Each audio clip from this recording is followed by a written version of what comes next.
Yes, up. I think we're good. Hold on. I am technically, though, not done yelling at Mike. Because, damn it, Mike.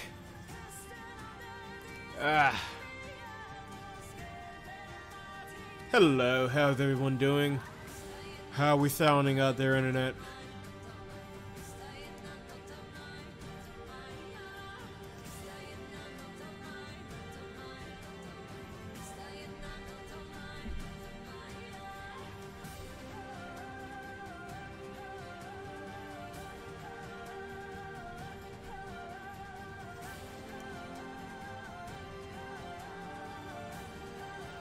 My tablet keeps doing this dumb thing where it'll refresh itself. I don't know if this is just a thing with the older iPads now, and this is just gently suggesting to me that I need to get another one or what, but it's starting to annoy me. Like, every time I start to do anything labor intensive, it freaks out, and I don't like it.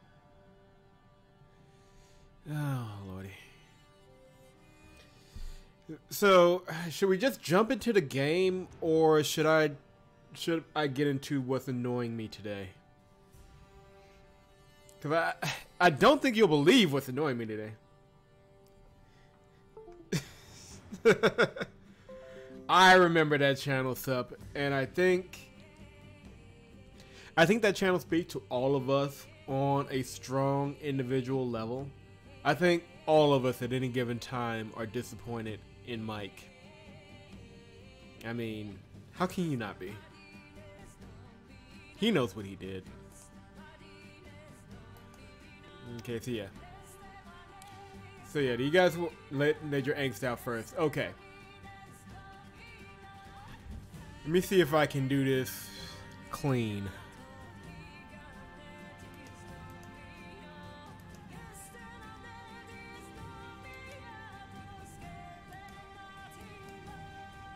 Ooh, no.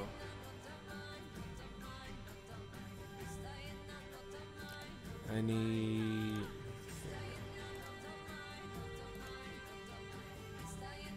Yeah, here we go.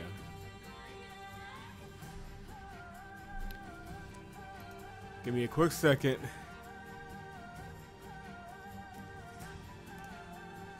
Because I need to show you guys this. Otherwise, I fear you won't believe me. Unfortunately, I'm going to have to turn down the awesome music first. We'll just switch it off for now. Wait a minute, I didn't know we had that option. Characters, grunts, and dialogue. That is amazing. Nice.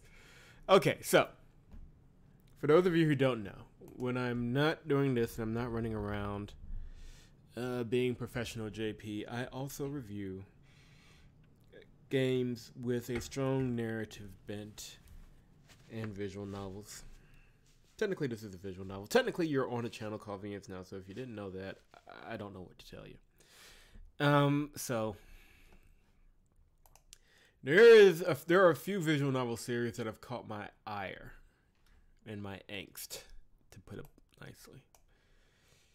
A lot of them I've talked about before. One of them is a little Japanese series called Nekopar. And my problem with Nekopar is that it is a very unsettled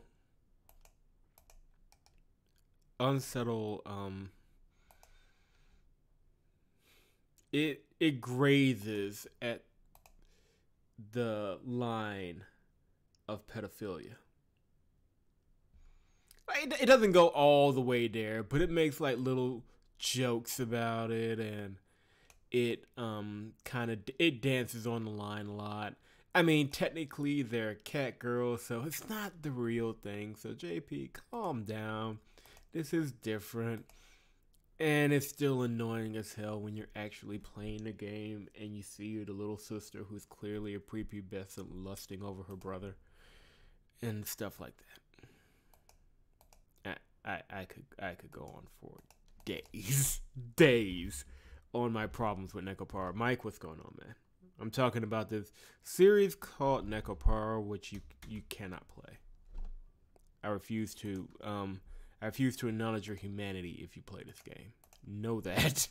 Just in case you're ever tempted to do it, I will question your human nature. All right. So yeah, Necopara. So, you know, but I take a live and let live approach to it for the most part, and it's not letting me. Let me do display capture instead. I take a live and let live approach for the most part. I don't like the games, so I don't talk about the games, because to talk about the games would be a point in foolishness, because it's a battle that I know I can't win. Because people are there for the titillation and the taboo nature of it. And if I hear one thing about how great the story is, I will punch a wall straight through. I am not joking. But yeah, so I've ranted on this game a few times before. Go to VMsnow.com. You can hear me talk about it in reviews. You can hear me talk about it. You can hear me talk about the anime version, the cheap ass anime version. That they kickstarted and I have problems with as well. But nothing at all prepared me. Nothing prepared me to what I have seen is about to come out tomorrow. This is Necopara Extra, and this is when the main character first met all of the girls he has the option of banging in the regular series. As you can see, there is no question at this point that the majority of them are clearly frighteningly young looking. But that's not even the good. Like, I'm trying. This isn't even the good eating part. Here you go down to the comments. One of the first things that somebody asked, is there an adult-only version? Here are the character models.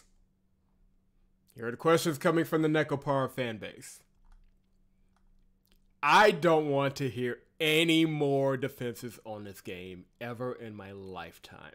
Never again. Ever. Period. I don't want to hear it.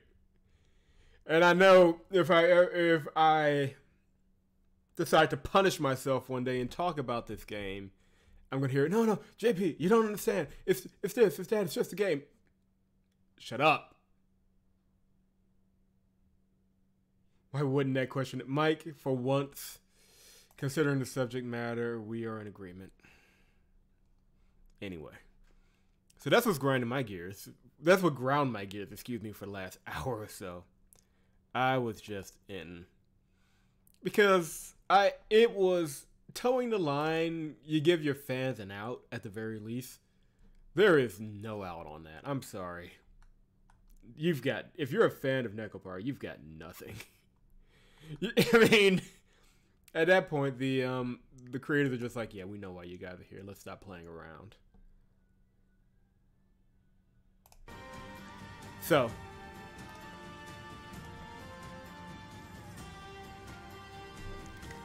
sexy character. So, okay, no, hold on.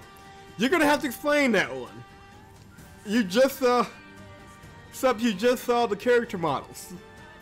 Please explain the sexiness to me. I'm begging you. I'm begging for a logical explanation of some sort. But yes, but we're gonna get to the reason why we're all here. If only at this point to make me feel better. We are 8 parts in. On average, we played 2 to 3 hours apart, or an episode. So, we are somewhere in the 10 to 12 hour range so far. So I'm guessing we've only scratched the surface still. If maybe we're halfway through. So my goal, my immediate goal, is just to kind of beast it this weekend. Like, I'm planning to stream, if nothing goes wrong, for the next 4 days. And get as much done in those streams as possible, because I would like to be done by early August. And my plan of just one stream every couple of weeks is clearly not working at all. So, let's continue on. It's not that I don't enjoy the game. I love the game, but there are other streaming experiences that we have to get to, and I don't want to belabor it any further than I have to. So,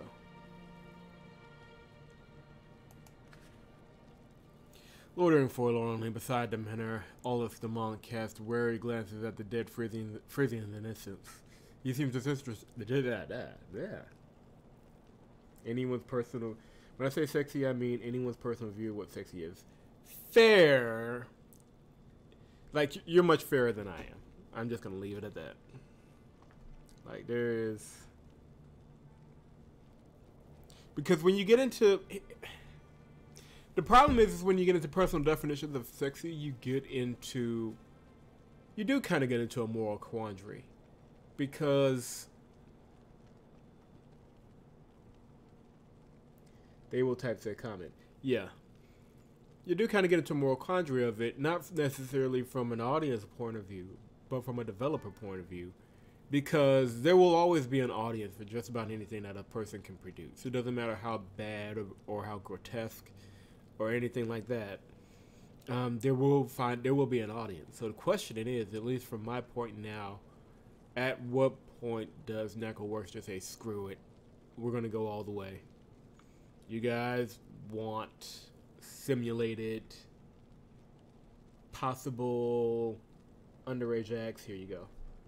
That's kind of where I'm at with them. Like, where is the line? Because they keep towing different lines in the series.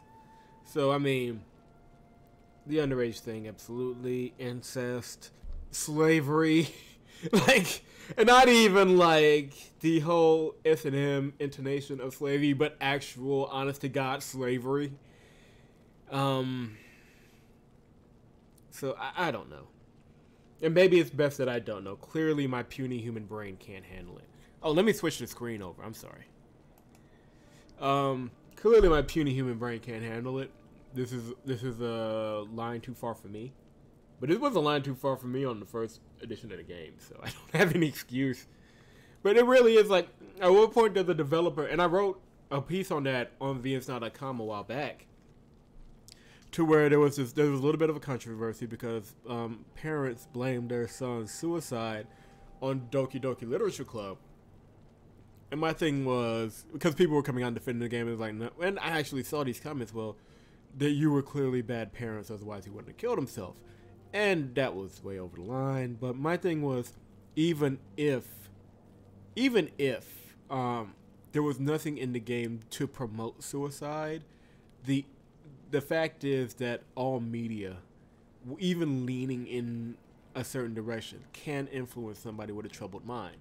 So you have to, whenever you're creating media, you have to keep in mind that it's good, but there's also a dark side to it that you can't predict. So at what point do you start feeding that dark side? At what point do you start targeting something, or opening up a Pandora's box, rather, that will not close and that will lead to consequences that, quite frankly, I don't think anybody involved in the promotion or development of the game has thought of. And that's where I'm at. And I'll be the first to admit that's a me thing. But I'm getting... I was trying to not get quite this angsty, but I do appreciate Sup with the explanation. It makes sense. It's just, I have a hard time seeing that and saying, no, the developers didn't think of this possibility. Chatting about VN instead. We're going to get to it. Yeah, you're right. We're here to play Ash of Gods, not talk about Nekopara. But that's my thing, and I may talk about it down the road. It's just... because it is something that has to be thought of for as a developer. Yes, you have an audience that you enjoy feeding a niche to, but at what point do you cross the line? So, I don't know. But we're getting to a point to where, especially NecoWorks and Sekai Project backing them, is getting dangerously close to a line that they won't be able to step back over. So it's just something I think about a lot, and I also believe the developers didn't think of that possibility. Yeah, that's possible too. Because a lot of developers don't. The Yandere Simulator guy is in some hot water now because of his insensitive comments on something. It's slipping me now. But same thing. Guy doesn't think. He just shoots his mouth off. And he actively tries to make a controversial game. So yeah, you're going to get in trouble for that. Same thing with anybody else who just enjoys dancing on the line of what we consider to be kosher as a society, especially on the western half of society. So those things are usually viewed as funny to that particular community. Yeah, I don't know, but per Mike's instructions, we will move on. Because I'm one of the few human beings on this earth that actually listens to what Mike says. But yeah, it's just something I think about, and I'll probably talk about it more in the coming days because I want to hear what other people have to say about it. Like, where do you draw the line? What is okay and not okay? What is just innocent fun and really lightly portraying pedophilia? Or giving a exciting new twist on pedophilia. So, I don't know. I may be thinking too deep into it, and I understand that as well, because that's just how my brain works. But yeah, back to the game, because we have work to do. We have undead gods to kill. Although, knowing me, I'll probably bring it back up. Because, I don't know. It's just one of those things that sits in the back of my mind and I think about a lot.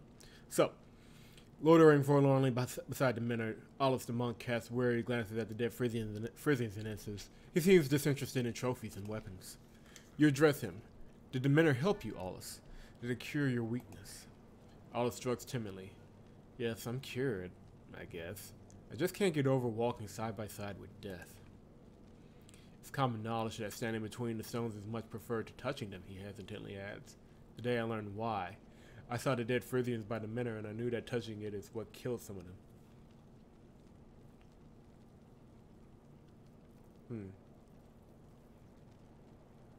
Does that mean I can ask all 3 questions?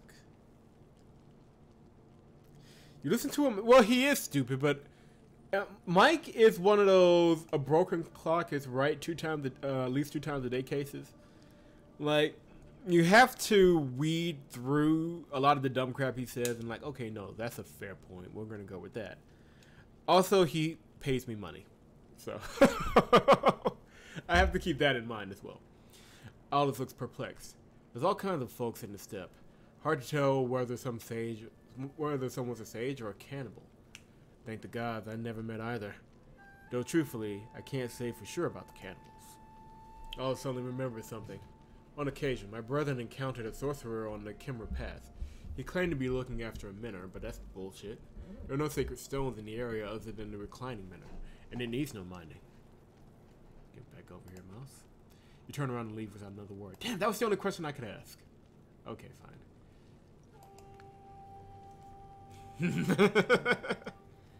Oh, you know by now. I brought him up to speed and explained that we're going to Prakana and that we are companions by chance. The Ents saw a part of the fight and he's in awe of your sword skills. If you want to ask a question, I'll translate it for you. However, the Ents will soon master our tongue.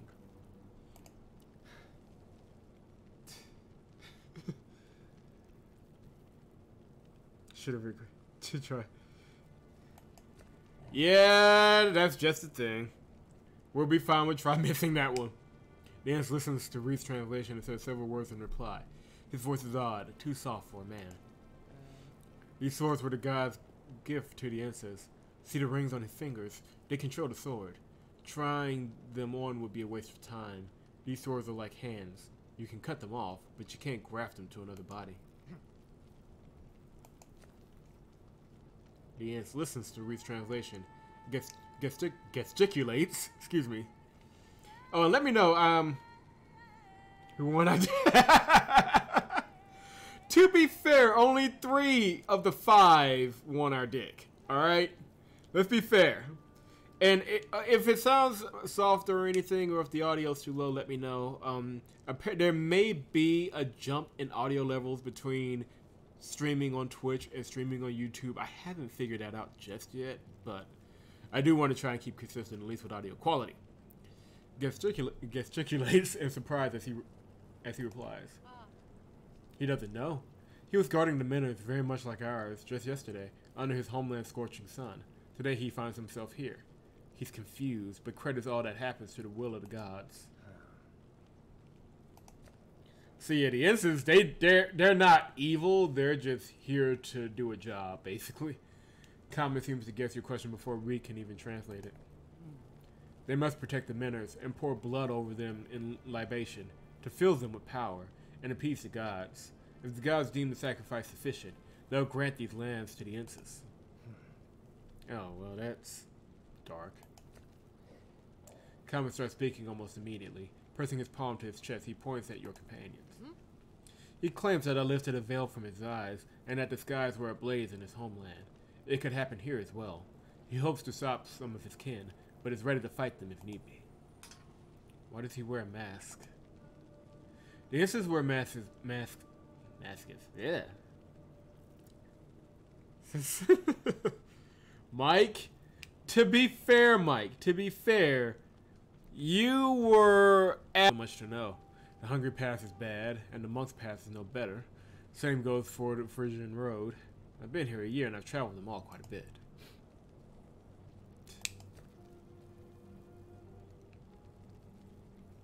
The stream's offline. What?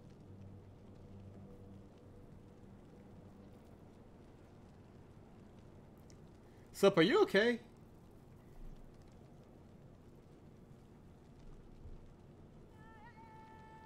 Like I'm seeing, are we still live? Because all of my devices say that we're live.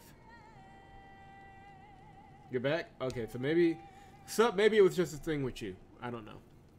Were I still a watchman, I say it's a wicked path swarming with gals. As it is, we don't want to run into Frisian patrols either. There'll be plenty of merchants and inns on that route. Not so much women. The gals keep a watchful eye on their tasty morsels. Oh, God. This dude, man, he's a bro, but, man, come on, bro. The land on both sides of the path is strewn with monks' bones, evidence of the gills at their worst. The path has always reeked of death. No amount of water can wash away the foul taste. It's like the Hungry Path, but worst. All ravines, gullies, and brambles. Ambush territory. Watchmen don't venture down that road, even in broad daylight. Not to mention the wild beasts and crawling critters. No squatting to relieve yourself. That's pleasant. Choose the way and we'll follow suit.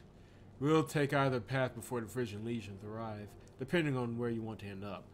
However, the destination is of no consequence in the company of such beauties, nor is the direction. This dude is a bro. Do you know anything about a shortcut through the steppe? I don't know a shortcut, but I've seen the Kimmer disappear in that arid land with my own eyes. One moment you see a whole group, but by the time you climb a hill, they're already out of sight.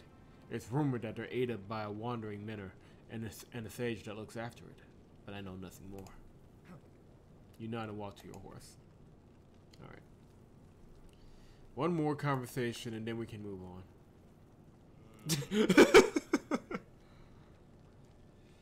As blunt as ever, sup. What are you staring at, Icon? I'm the same old Doom. Not being opaque, just think it's a bit too late for me to start from scratch. Though what choice do I have?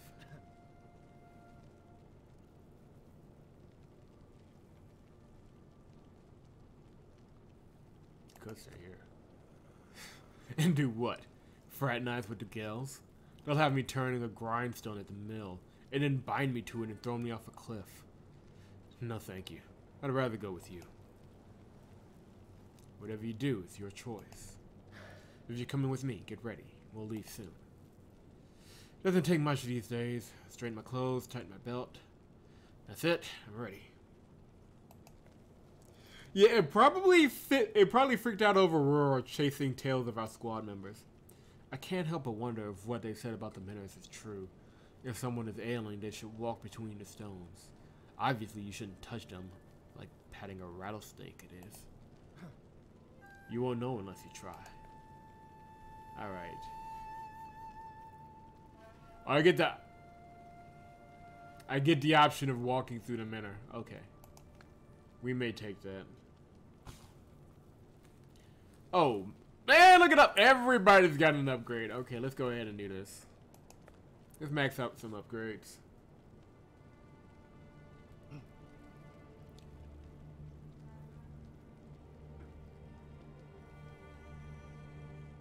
Try to unlock the start basic games.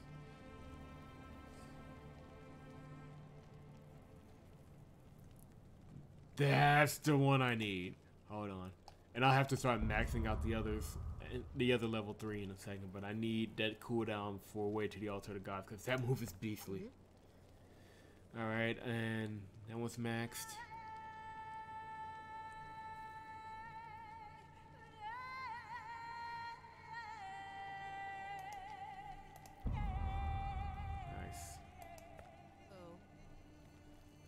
Nice. Ooh, deals damage to everyone on the line. Yeah, we could use that. Kindy.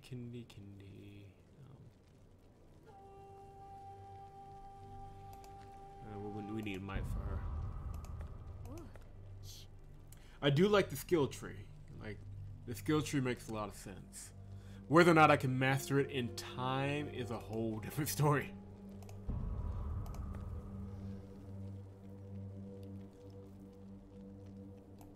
Okay, yeah, we're going with Onslaught. I'm gonna have to start switching out with the guys in a second because I'm gonna need them to start taking. Ooh, that looks nice. Okay, and we'll go ahead and get battle expertise as well. All right, I think I'm done shopping.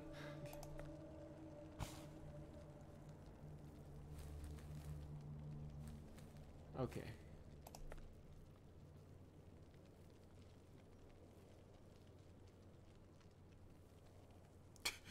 That shit, Mike. No, Sup, you can't bang the ints. Stop it. You walk between the sacred stones, careful not to touch them. A divine force washes over you, and you suddenly feel at peace. Your wounds are healed, your mind settled. Seeing that you're unharmed, the others follow your lead. Alright. You walk between the sacred stones again, but nothing happens. It appears the Minor's powers are completely drained. But that should have healed everybody up without me having to use any strixes. Yeah. I gotta admit, I do agree with you on the design. It looks fantastic. We'll have to see how good he is in a fight, though. Not everyone made it to the top. But among those who did, nobody managed it by sheer luck. Man, the narrator is just amazing. That guy needs a raise. Sup? Stop getting horny over the ints. Stop it. Thorn's escape doesn't that grieve you? But to your surprise, the others don't look upset either. Their grim looks seem forced. Grim, but yeah, these guys look really grim. Tell me, Shaq, have you already sent anyone after Thorn? What's new in the city? Sorry to disturb you, but you've got to understand, we're not here on our own accord. Royal orders. Huh. Almost. We came in searching for Prince Ho, but now that he's been found, we have to figure out what to do. Do us a favor and tell us what's going on.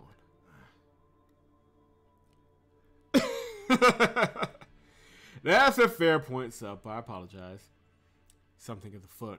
For one thing, Thorn flees, And then Bron Victi leaves Ursus in a hurry with all his men, not telling anyone where he's headed. Good riddance. He isn't too comfortable riding, they say. Got kicked in his privates. A real meddler, that's what he is.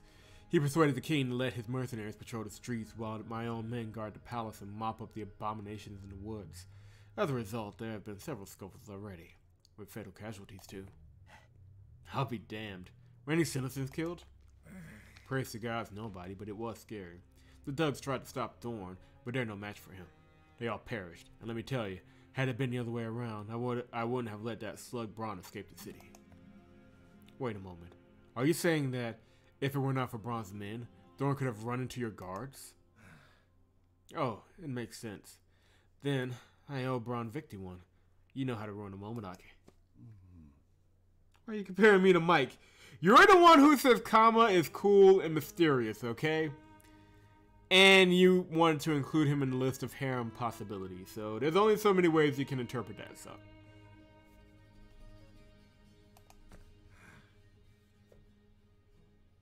Mike, stop it. By all indications, his own lady bodyguard. Nice. You've seen the smart twin girls hanging around him, haven't you? One of them's done it. Bron jailed her without my knowledge, but she's not in her cell right now. She escaped with her sister and Thorn. You can't be thinking that Bron conspired with Thorn. They are ancient enemies that cannot stand each other. No, it's something more devious. As devious as it is, something doesn't quite add up. Would Bron set Thorn free, only to chase him across the city afterwards? Perhaps the girls have quarreled with Victi and then helped Thorn escape just to spite Bron. Could be. This is as clear as mud. I gather Bron's going to chase Thorn now. He's lost so many men already, and it's all for naught.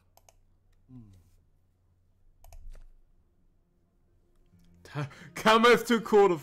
Well, you also have the problem of him being an undead warrior. Like, I'm pretty sure he doesn't even have the ability to... Well, no, never mind. That was actually a plot point in the game that copulating with incense was a thing. We'll leave that one alone. Okay. I'm gathering company, but slowly.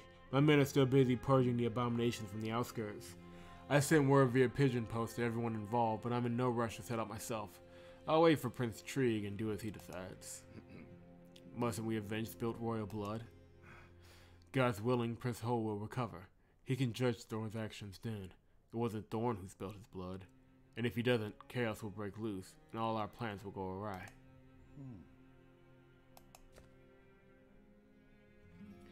We searched the house where Thorn had been hiding, but found no trace of Gleda, nor of Unda's daughter Philia. They haven't been seen at the gate. Then again, stranger things have happened recently. May I examine that house? I might find a clue. A clue wouldn't hurt. I started digging into the matter, and it turned out that nobody had seen Unda for the past several years. Nor is anyone certain about her daughter Philia either. We can go to their house straight away if you like. Well, let's visit the house. There's something I'd like to discuss with you first. Why are you looking at me as if I'm the one hanging in the balance? Are you going to offer a deal? I heard that you're unbribable, so it cannot be about the money. What is it then? How can I be of service to you, Commander of the Guard? I have to learn about you, Hopper.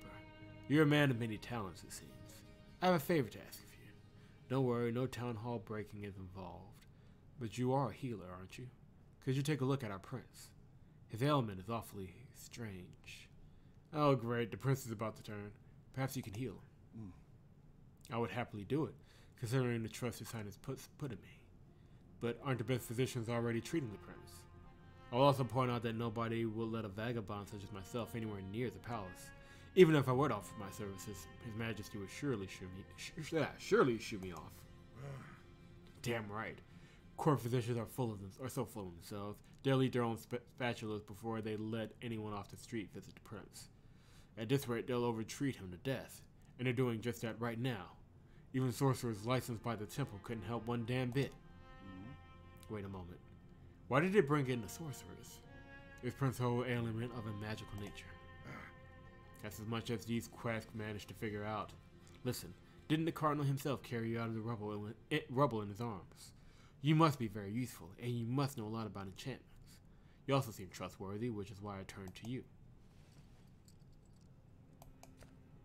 It's my healer's duty, and I'll do it without pay. See, for the record, I'm not the only one who turns down money. See, Hopper does it as well. It's just what you do as a decent human being. Sup? I don't know why. I do not know why my... Okay, hold on. Let me get off of this. That's something I'm going to have to deal with tomorrow. Thank God tomorrow's Friday and I don't have too much work to do, but that is something I'll have to be dealt with tomorrow. We need to find a way of getting into the prince's chambers, though. I gather that even the commander of the guard cannot bring in strangers. Let that be my concern. If you like, you can see Under while you are waiting. Hopper, I have no desire to visit Under or her daughter. I'd rather take out 100 Frisian soldiers than have a staring contest with a single witch. I'll wait for you here.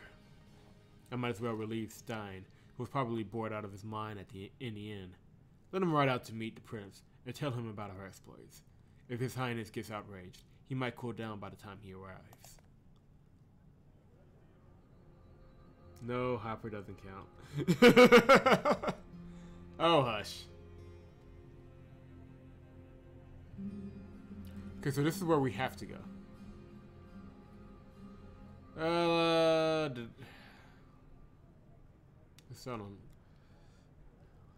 Start from left to right. Aha! Subscribe. Would you like a bite to eat or something to wet your whistle? I've got both. Neither, Master and Keeper. I have a question. You know that I arrived in search of Thorn Brennan and discovered something curious. Tell me, how did he quarrel with his brother-in-law, Bron Victi? They've been enemies for some 20-odd years. Whenever these two meet, it's like throwing fresh kindling on glowing embers. What kind of embers are those? I heard that it's about some sort of inheritance. Or we can feed him to the witch. Why does everybody want to... You know what? We are doing the right thing in a dark time, okay? The world is ending. The reaping is upon us. People are dying left and right. We lost Krieger, damn it, okay? We lost Krieger. The very least we can do now is be charitable.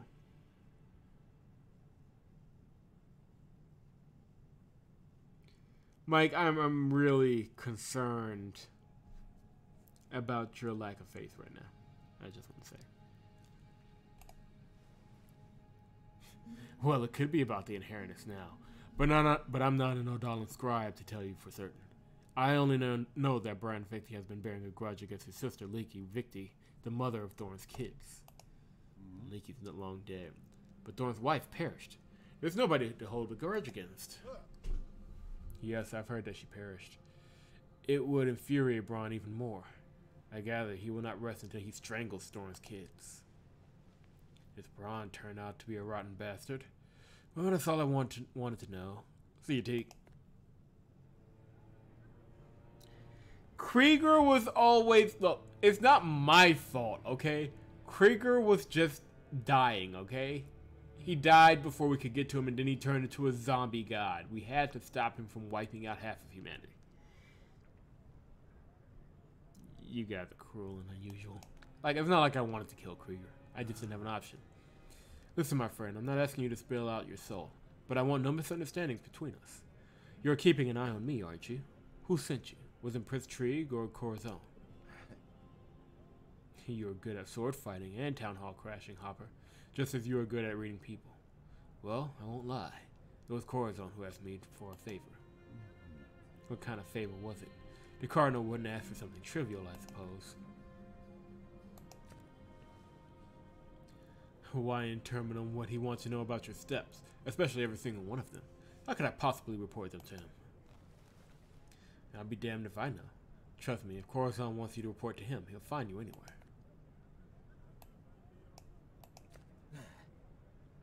How could you even say that? Corazon may be angry with His Highness, but he is the Cardinal, not a highway murderer. Do you really think I'm capable of something like this? I'd sooner end my own life. Yes, it's a bit hard to believe. Great warriors don't usually run errands like this.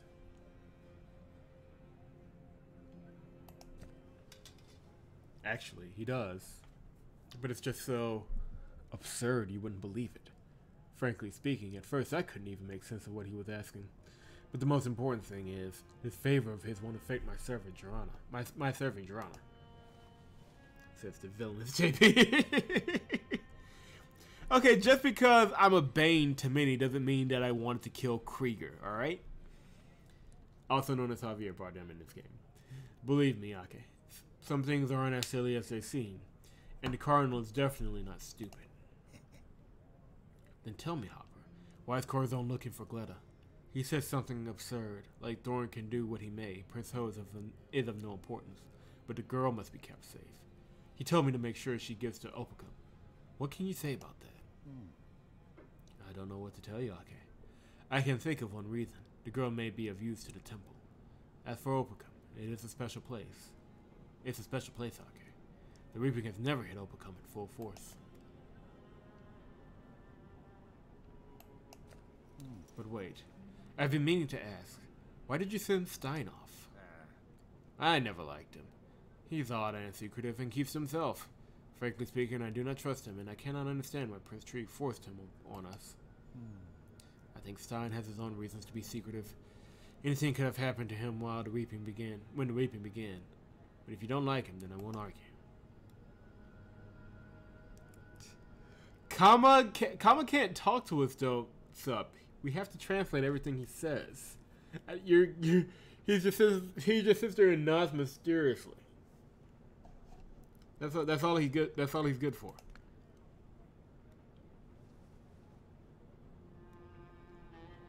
Technically that says Tuesday chill stream. I'm gonna have to change that in a minute.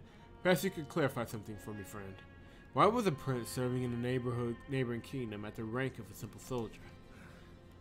Someone's been feeding you stories, I see. The prince claims that the king wanted to marry him off to an elderly and unattractive Cabona princess, but I think the true reason is completely different.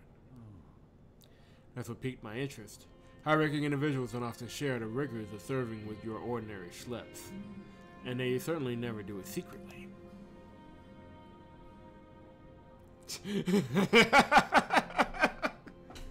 And you wonder why I compared you to Mike. You're being rather shameless right now. That's all I'm saying, so. You don't know our king. He is too hot-headed.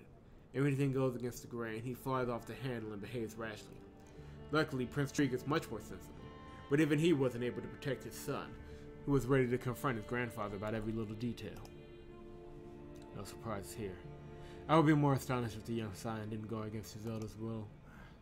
Our king is always rushing things, but with Hode it was like a knife hitting a rock. The young prince turned out to be more stubborn than his father. The princess is one thing, but Hode didn't want to concede anything.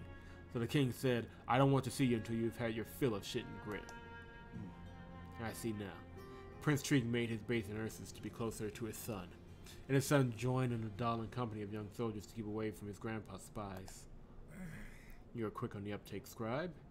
Well, if that's all you wanted to know, I better go. I have much to do.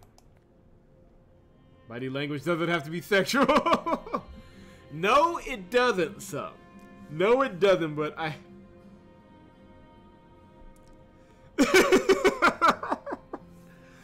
What the hell is going on in my chat? Shek fumbles with his keys, opens the door, and enters Under's house, explaining all the while. The abominations hid in the house. Had it not been for Thorn, they would have caused more trouble. Philia and Gleda, however, disappeared. How and where they went, I cannot fathom. You take in the humble furnishings of the traditional Bracana dwelling. Could you have escaped through the roof, or a secret passage was in the house? Shek smiles into his mustache. The house was surrounded. Guards posted in every yard of the block. We then left no stone unturned. We rapped on the walls and lifted floorboards. We didn't find anybody. I'm starting to think that Philia and that other girl were simply not there. You draw up a stool for Shek. Have a seat while I look around, if you don't mind, of course. Don't worry, I will not keep you long, nor will you have to carry me out of the rubble, I promise. Well,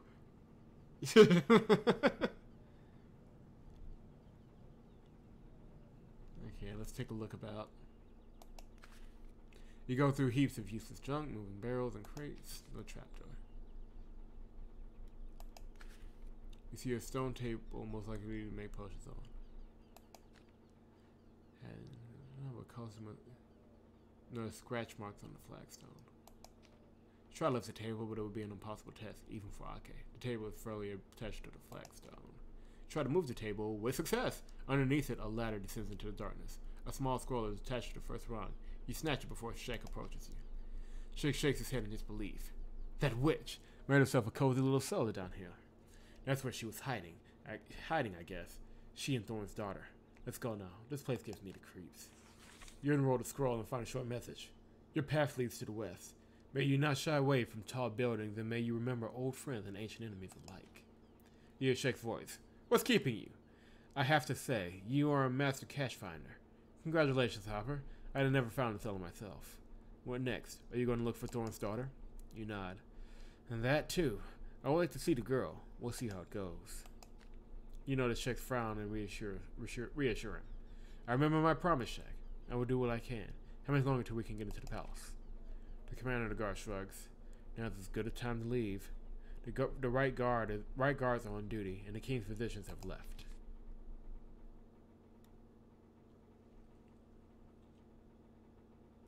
Yeah, Mike, I don't know what's going on. Is it possible that you can't refresh your stream in time to keep up with what's going on in the game? Maybe that has something to do with it, Mike? Damn it! As you walk through the arched corridors of the palace, you realize that without Shek, you would have been lost. Of course, the king's palace in Jera is grander, but it's still too easy to make a wrong turn in a maze of long corridors. The guards are obviously Shek's men. They pretend that you are not even there. You enter the prince's chamber and find an old woman beside his bed. Looking at the woman. Hopper, this is Tante, the prince's nurse. She had raised him from infancy and will do anything to save him now. She won't betray us. Come on, healer, do your part. Ake, please stand guard at the door and listen closely, just in case. You cannot help with the enchantments anyhow. This is not what I expected to find. How could the daughter of a self-taught healer weave an enchantment like this? She is no ordinary woman. Anyway, I'll try to sort it out now. Do your thing, Hopper. I will talk to Philia when I find her. Just give me time to do the latter. After our chat, she will be happy to withdraw her enchantments and place them on herself. You should thank Philia when you see her. Her enchantment is not killing the prince. It's merely putting him to sleep. For a healthy man, it would have meant death. But for a mortally wounded one, it's prolonged life. Its last seconds are stretched into minutes, hours, even days. Are you saying she swapped a quick death for a slow one? Should we all bow down to her in praise? What are we to do? You did well sorting out the enchantment, but how can we save the prince?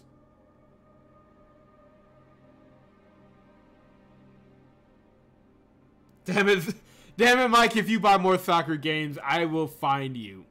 You will wish that the Heat had killed you. But yeah, mysteriously not play them. I mean, I don't know what's up with that. I just noticed, because I just looked into OBS. Hold on. The wrong scene was showing. I don't know what happened there. That was weird. But let's... Because none of like... I looked up and I didn't see Twitch chat. I didn't see nothing. We should be straight now.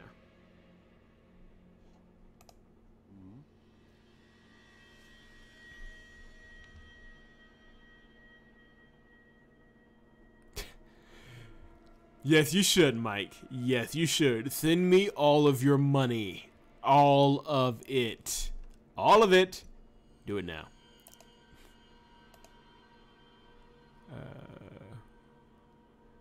Wait, which is the... I don't know which... Whatever, we're gonna move on. I haven't sorted it out. You can't comprehend such intricate weaving at a glance. Step back and let me concentrate. I need to make a sketch of this pattern. And by the gods, hold your tongues.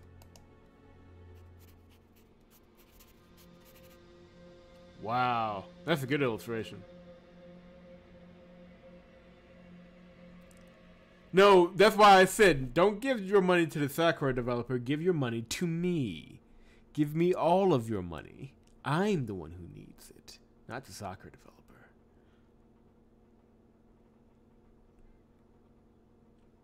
Did the stream just... Okay, my preview stream is acting funny. So yeah, sup, I think it's just a YouTube thing. Because it's acting funny for me now. I'm refreshing it. Alright. It's been a long while since you last saw such a sophisticated pattern. Several minutes pass and led in silence, but you still cannot fully comprehend its properties. You'll have to play it by ear, or the consequences for Prince Ho may be dire. What you're about to do is dangerous, but it's better than doing nothing. You start to unweave the spells, but something goes wrong. The enchantment resists you, tightening its coils around the prince and drains his lifeblood. You fight this alien magic for several minutes, but finally have to admit to yourself that you have fallen into a trap. You pull yourself together and make a difficult confession. I cannot destroy this enchantment, only transfer it to another person. It will not cling to me, or even if it does, it might rebound on the prince again. One of you will have to sacrifice yourself. Wow. Shek smirks. Why waste one of us? Let me bring in some thug from the dungeon and use him. We'll even clear him of all charges and set up a monument for him, posthumously. You do not even have the energy to face Commander. It's a splendid idea, but we only got a few minutes, if not seconds. Who is willing to do it? Your companions are frozen in silence. Their mood is understandable. It's one thing to die for one's prince in battle or shielding him from an assassin's blade, but it's something else entirely to succumb to a silent, obscure death like this. You'll have to pick one of them.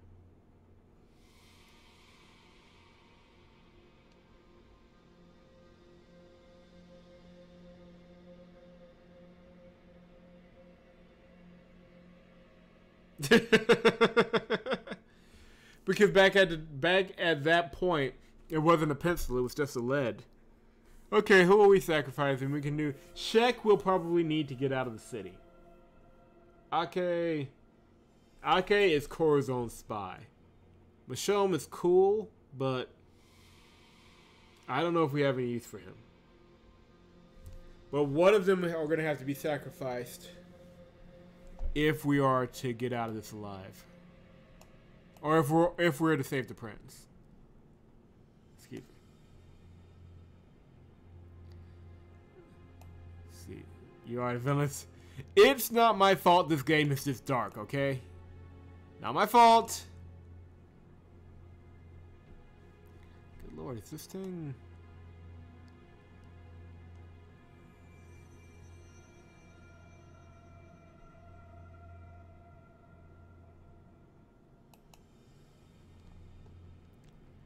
Okay. 2 for 1. Sup, you a wicked. Don't talk to me about being evil. You're the evil one among us.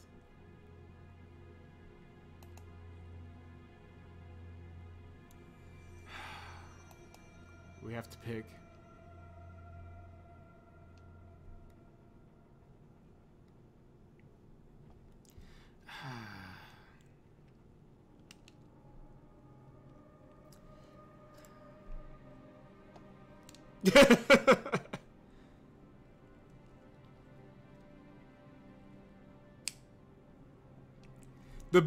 The babies would have died if they followed us, alright?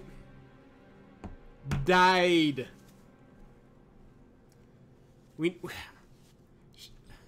Sean, I'm sorry, but we need Shek and Ake alive right now. It's gonna have to be Michonne. Michonne recalls, then comes back to her senses. With a crooked smile, he makes a step towards you. Well, that's a nasty piece of work, I guess.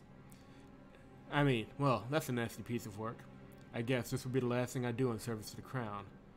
But the most important. You nod to the warrior, showing respect. As you say, all you need to do is touch my hands. The enchantment will do before you can finish. The old nurse who has been standing... We didn't have to sacrifice anybody! The old nurse who had been standing in the silence near Prince Ho rushes towards you. Nobody manages to stop Tante, who grabs your hand and looks you in the eye so that you can catch the moment when the light of life leaves them. Well, he also talks like he's getting high all the time, but he gets to live. The old lady just she stole his glory. You watch in shock as the old woman's body collapses to the floor. You barely move your lips. Did you see it? She grabbed me by my hands herself. Trying to hide his relief, Shek shakes his head. She turned out to be the bravest among us. God's gracious. Look, Prince Ho. He's opening his eyes. He's waking up. You look at the prince intensely to make sure all the enchantments have been undone. Well, that's wonderful. I haven't taken a life in vain. Your prince will live in better health than ever. You're interrupted by a bell tolling gravely. The guard commander listens with apprehension, turning pale and says, "You should leave the palace. The guards will tell you where to go. I must stay." Holy gods. I think the king is dead. Okay, time to run. Your stay has not been long, Ursus. It seems like you'll have to keep following Thornbrennan. As if your blackened hand and the annoying riddle weren't enough, you must now chase the elusive warrior. Riding to the gates of Ursus, you try to piece together the words you found. Take into yourself that which you can take, for there is none else to take it. And if you do not burn out, carry it. What does it mean? Could your blackened hand be part of this burning? Ake abruptly distracts you from your musing. Hopper, look! It's Fisk again! And again he's drunk! At least it seems he hasn't murdered anyone in Ursus yet. You come out of your musing and see the lank frame of Fisk, who is barely holding himself upright. Something tells you he might prove useful. Listen, Ake, do me a favor. Please ask Shek to give up a horse for Fisk. We need him. It's not a servant nor an ordinary guard who brings the horse, but Shek himself. He leads you aside and you notice that the commander of the guard is worried, anxious, and slightly taken aback. Shek whispers loudly, "I didn't want to tell you this. You might consider me insane, but there's so much insanity around anyway. A couple of days ago, an old woman appeared at the gate. Her frame was fragile, but her eyes were young. Really strange. In a way, she looked like Unda, and in a way, she didn't." She looks around nervously. She told me that if I see the scribe, I should tell him one word. Frigga. You thank Shek and leave the town. There's plenty to ponder as you ride on. We are not going back to your harem, sup. Let it be.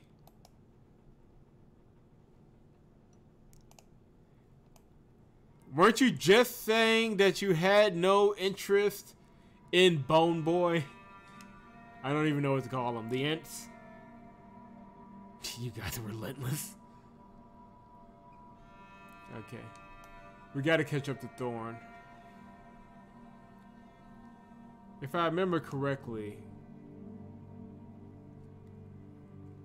we took the safest possible road.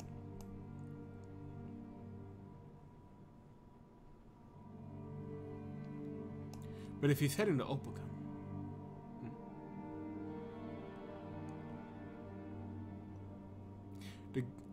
the good thing about Hopper,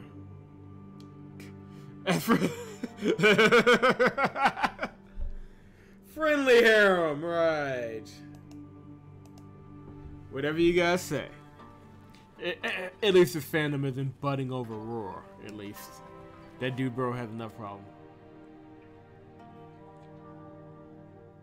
You camp for the night and try to get some sleep, but Ake keeps pestering you. The giant warrior begins with a story about Esanan temple servants who scatter and hide when the Primarch of the Temple of Divine Retribution leaves his bedchamber. With scares to visit the Divine Retribution, but the prospect of being summoned into said bedchamber. You silence Ake's tall tale and offer a terribly heretical story in exchange. You tell him that the Divine Retribution occurred on the day of the vernal equinox in the year 1998 by the old reckoning. If one were to travel back all those years, one could see he who was called the thrice arrived one.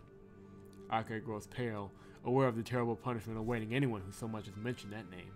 However, curiosity gets the best of him and he begs you to continue. You tell him about a traveler who was killed in one of the villages in Terminum.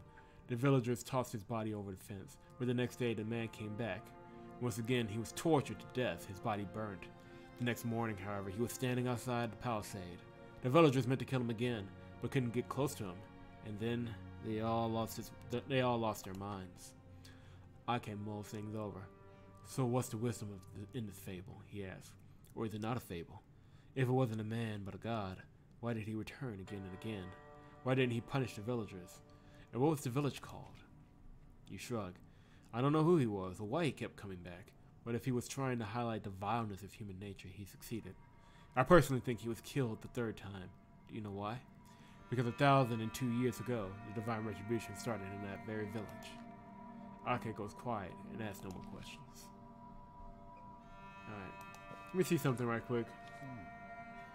Yeah. 'Cause Hopper with the 5 skill points. Let's max his brother out. Wait. The question is how. There we go. Alright. We're going to do a point to circular hit. Sharp blade.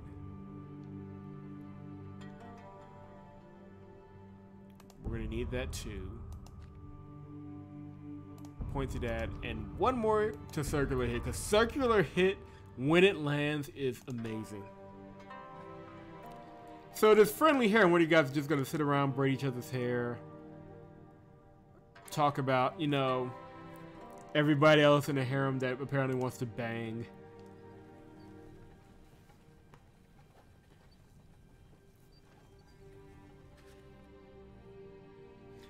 Okay, notices a man squirming at the end of a noose. Either somebody tried to hang him, or he did it himself. Your companions rushed to save the poor fellow.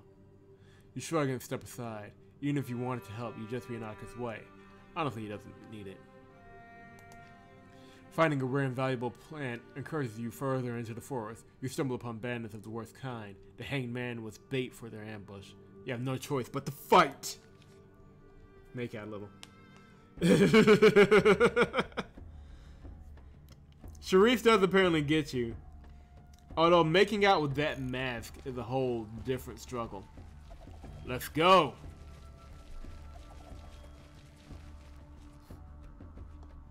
These bandits. It's 1 of me and 5 of them. I think they should be worried. How is Kama special? Just explain that one to me.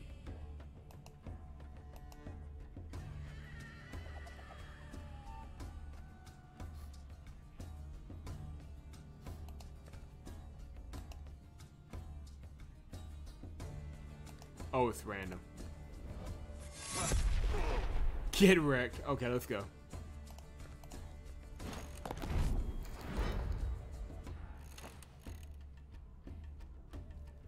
With that, I will let y'all debate amongst yourselves. I don't know how cool Kama is. I'm sure this is just a type of fangirling. Oh, and he's dead. Get wrecked.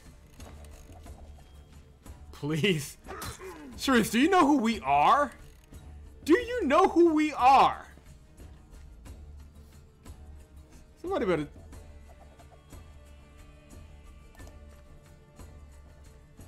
You don't know. You don't know. You don't know who I is. Well, I usually die as somebody else. Now I'm Hopper, and Hopper can just lay waste. Like, come on. This dude is a beast. Like, if there's one person I'm not worried about, it's Hopper.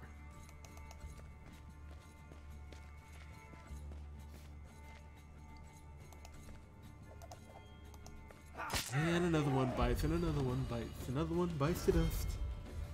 Just with one hand. Laying waste by himself.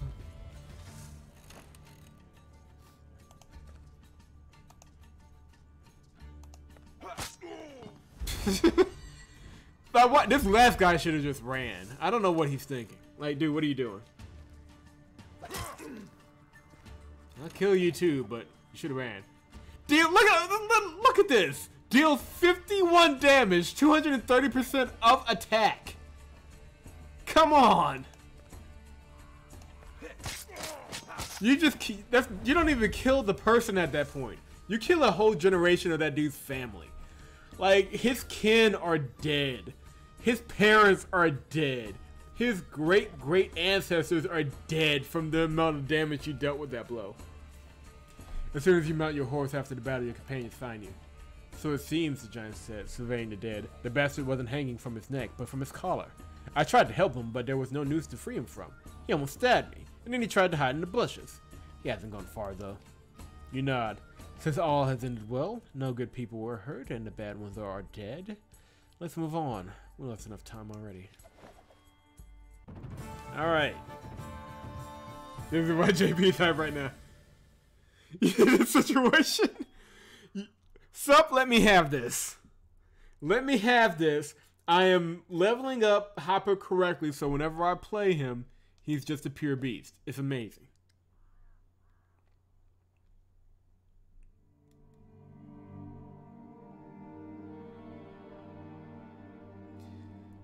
Moving on. Gotta get to Marsh Watch.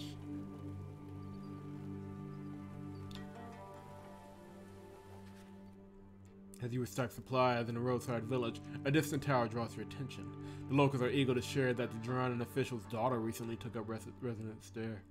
The woman is reportedly a witch, so the tower has been nicknamed the Witch's House. You recall a piece of advice including tall buildings and decide to pay the witch a visit. Okay, wow, yeah.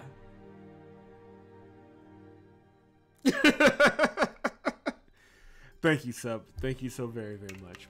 The witch turns out to be a very good-looking young woman. Yeah, it's hard to argue with her artistic design at this point. At the sight of Ake, she blurts out her name, Atori, and shows you her temple license. She then complains that someone has covered the interior walls of her tower with indescribable runes, protected with charms that would take her more than a year to break. Atori regards you suspiciously. Oh, I should have kept my mouth shut. No, I won't let you in. I could learn a lot from the way that enchantment is woven. I'll untangle it myself in time. Right now I have other matters to attend. Mushroom whispers in your ear. Just look at that woman. Give me a day and I'll persuade her to help us. I've had many women, but never a witch.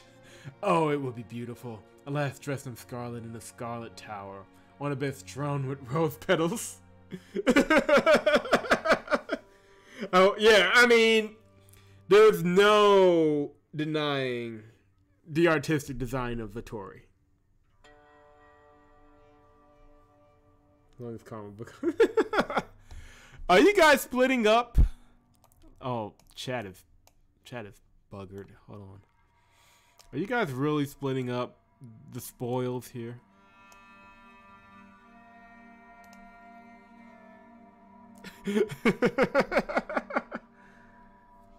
Mushroom. Oh yeah, we've already been over that. You consider your options. You can't force your way in, or Tori's father will have your head. You could either settle enchantment on her, but it'd be easy to underestimate the power the Scarlet Witch might have. She mentioned some matters to attend. Perhaps you could render her a service. I mean, I'm by either way.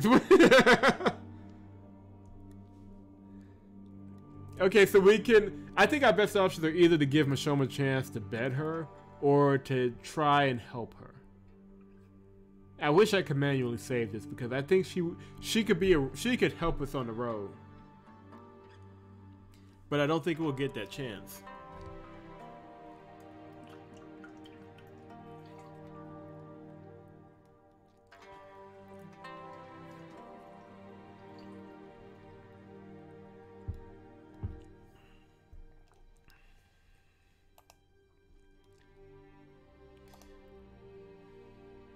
I find it interesting that... Hold on.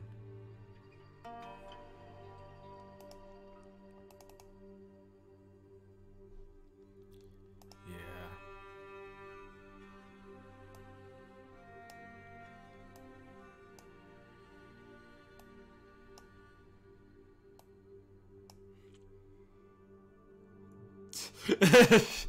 I'm trying to be calculating, okay? I think this is saved.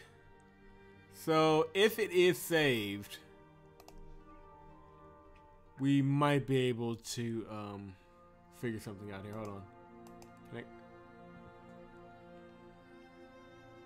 So we can, but I think those would be our best options. Give Mashoma a chance to better, or ask Atori if we can help her. I don't know. I will give myself over to the judgment of chat on this one. I think that might be the best way to go.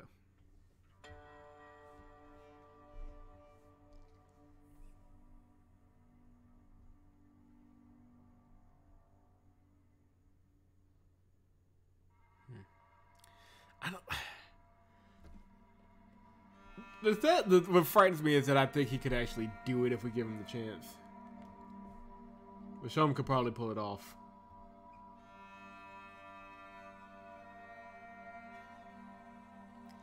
I don't know. I really don't know. I'll be honest with you. Because there were several times in this game that, you know, I thought I had the right idea and it completely fell apart. So, you know you should very well. This is true. This is very, very true. You know what? Let's just see if we can help her out. That might be the best way to go. Otori is eager to tell you that both she and her father strongly oppose slavery. For a long time, the witch was tracking Ryan, who once raided Bakanan villages with the Gels and driven captives into slavery. The search for Ryan is what brought Otori here.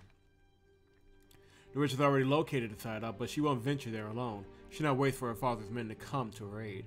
However, Ryan might escape while she waits. Now, if you could assist in this capture, you realize that you could do the right thing and be rewarded, but tracking down the bastard could take several days. Yeah, I think, on second thought, Sup, I think I'll just go with option number one. We'll just try and help her out and see if that works out. Because, both of y'all want to get into her pants, so that might not be the best option.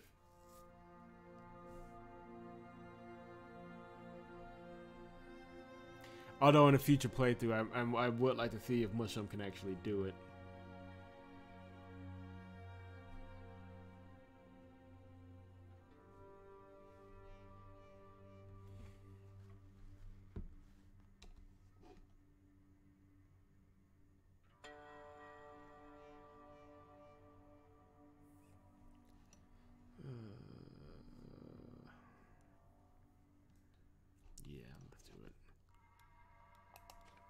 You tell Tori that you will find and punish Ryan. With a brilliant smile, she provides detailed direction to the slaver accomplice's hideout. You depart immediately.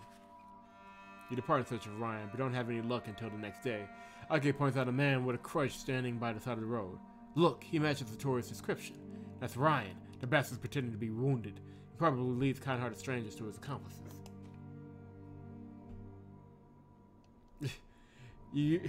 Look at this Look at this bastard's face. You can't stop Ake's rumblings before Ryan understands what's happening. Leaping up, he throws his crutch to the side and disappears into the bush. It's not my fault. They made me do it, you hear him yell.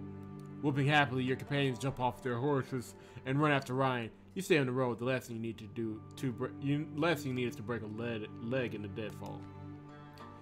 You're not alone for long. After a short while, several Gels run out of the forest. Ryan's buddies must have come to see what's going on. You pull your sword from its sheath and turn your face to the sky. Are you serious? The moment I'm alone, someone tries to kill me. How about some variety? Here we go. And before I start, I get to up my... I love this game.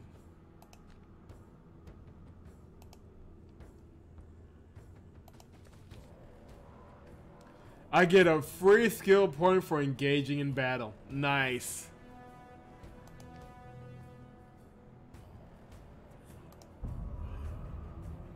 I will use that. By the time I'm through with Hopper, he's going to be able to breathe and kill people.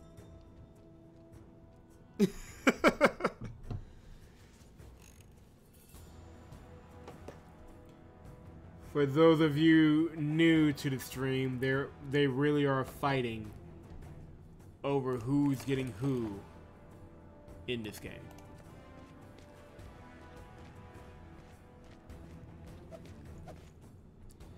Alright, can I do circular hit? I can do circular hit and hit them both! Let's rock! Oh yeah, let's just wreck their lives. Let's just wreck some people's lives today.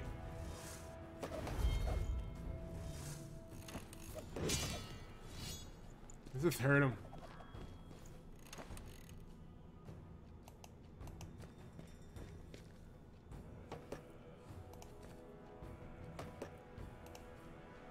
Oh man, hold on.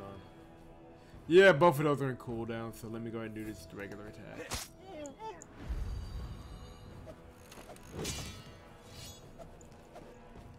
And by the time you all come over here, I'm gonna have, yep, I'm gonna be able to do, yep, I'm gonna be able to do circular hit again. So, thank you very much. Get wasted, bitches. Who's next? Why don't you morons run? How about that? Are you gonna come and help your friend? Are you gonna help you? Really? Is that the best you got?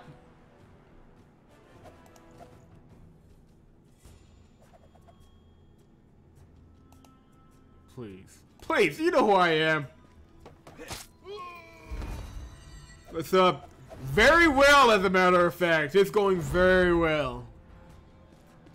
You know how many anonymous henchmen I'm killing right now? This is fantastic.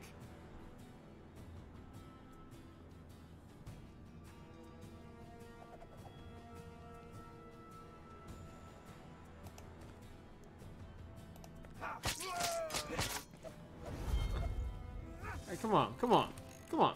What you got? What you got? Oh, wait, I'm dead. Oh, you gotta be kidding me. After all that badassery. After all of that. You gotta be joking. Oh, man. I feel some kind of way.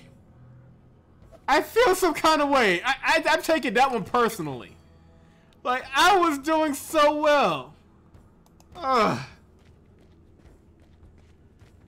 That one hurt. Okay. Dude with the throwing axes, I'm gonna have to go and kill.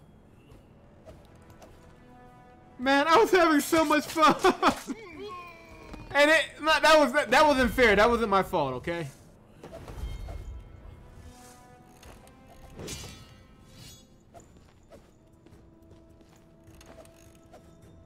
I will let you guys catch Kita up to get Kita up to speed on the hair.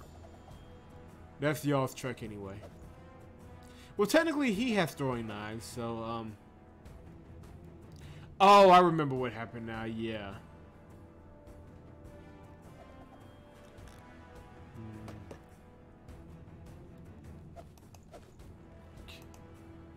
Oh, bloody hell, it's random. I forgot. Okay. Alright, so since we're gonna go this way.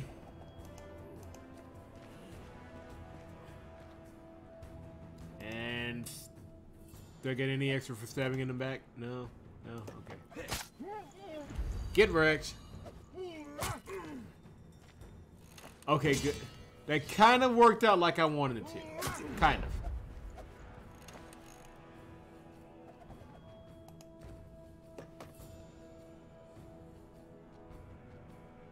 Now let's just wreck somebody's day.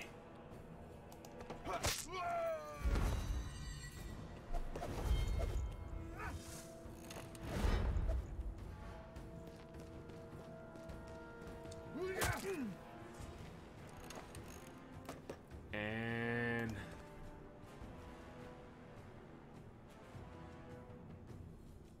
yes, get him! Kill! And we have these two morons. The problem is I need a minute to... Yeah, he's gonna throw his axe. And, okay, now this is a problem. The fuck? Okay, how am I dying?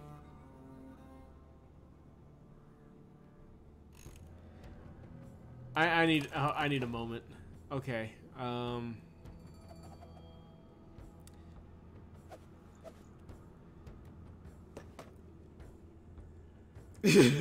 Hush, all of you. Hush. I need a plan.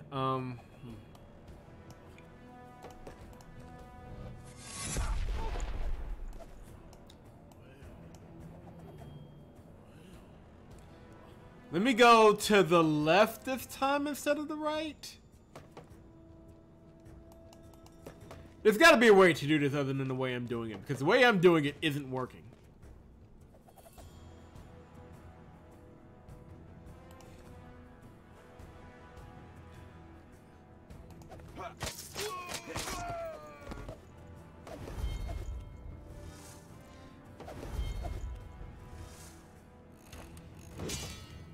Like, my plan is not working, and I don't know why. Okay, I didn't take a hit, though, so... Crap. I need... The thing is, I need to go a few turns without taking a hit. That's what it is. I can do 16 damage to nobody in particular.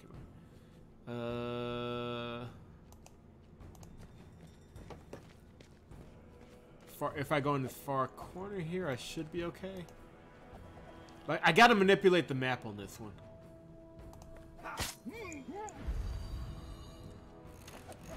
Sup? What do you know? What do you know, Sup? Okay.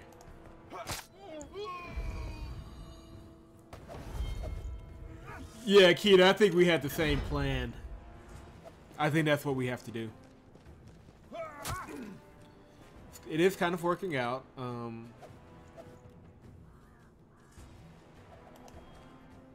Yeah, let's ruin this guy's day, and that will really boost our health up. And we still have circular hit, so yeah.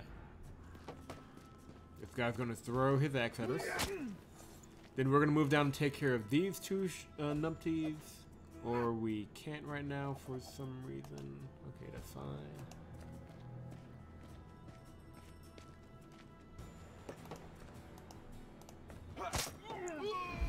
But yeah, we should be able to take one more hit, and then we can take these guys out with, yeah. We should be able to take these guys out now.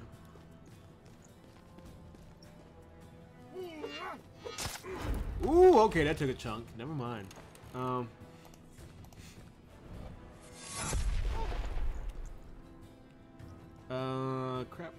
Crap. Oh, if I get in the middle here, I should be able to get them both. Yep, I got it. Nice. All right. We finally got it. Map manipulation is the key.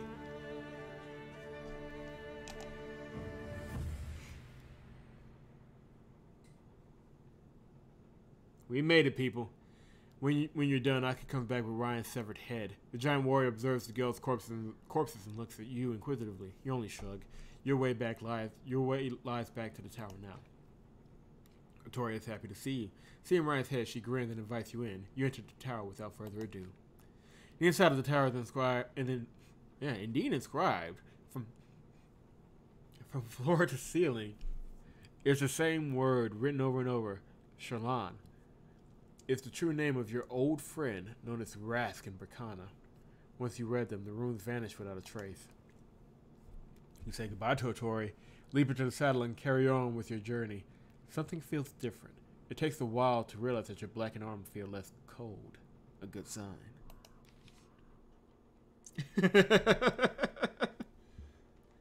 A win is a win. I'll take whatever we can get, alright?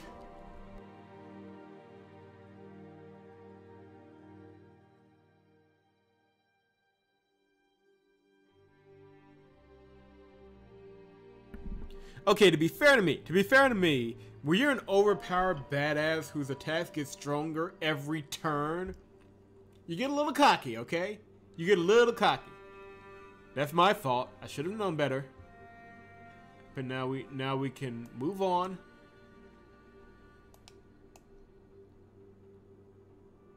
A black peak in the Gabon Mountains resembling the silhouette of a leopard. Some of the cats have been spotted there too. Oh, you can click the map and get stories of it. Nice. But we're going to the Marsh Watch. So down we go.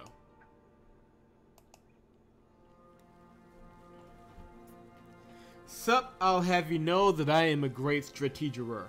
Alright? I am amazing at strategery. You feel the reaping growing stronger.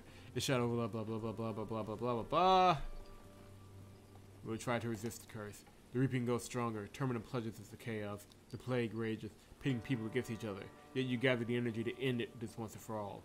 Hopefully it works. Ake lags behind. You pull up on the reins. waiting for the giant to catch up so you can see his face. His jaw is set. He's in pain and toughing it out. You make him stop. Even a hero needs a break from time to time. What happened? Okay, waves away your concern. My back is acting up, damn it. A weak spot. It's because I'm so large. It's tough to haul all this weight around. Turn the wrong way, sleep on your bed on the ground, or forget to put fir twigs under your bedroll, and bang, your lower back is screwed. Can't breathe in or out. Put me in a brawl or in a Bacanum bathhouse with a pretty lass, and I'll forget all about it. No, we're not going back to the harem yet. We'll probably be back within the next episode or so, though. Because everybody's got to meet up eventually. Are you a book lover or a healer? Ake asked suspiciously. You want to put an enchantment on my back? What if it falls apart, like the Albius Town Hall? You leap from your horse and help Ake down. Don't fret, soldier. The Albius Town Hall didn't collapse due to any sorcery of mine, but because I took on another spell. All your back needs is a couple of able hands and some good ointment. It'll be good as new. Ake leans over, watching as he spread his bedroll on the ground. I doubt that my back will ever be as good as new, but I'd love to heal it. This stupid illness has put me out of commission for a fortnight before. At least in those days, I had a woman to keep me warm and a bed to lie on. But now I can't even lie down. Amused by Ake's complaints, you make him lie down, roll up his shirt, and rub his back with pine tree ointment. You rub a hand along his mighty torso, carefully realigning the troublesome vertebrae. Soon Ake is able to climb into the saddle all by himself, and you continue your journey. Well, that was the thing.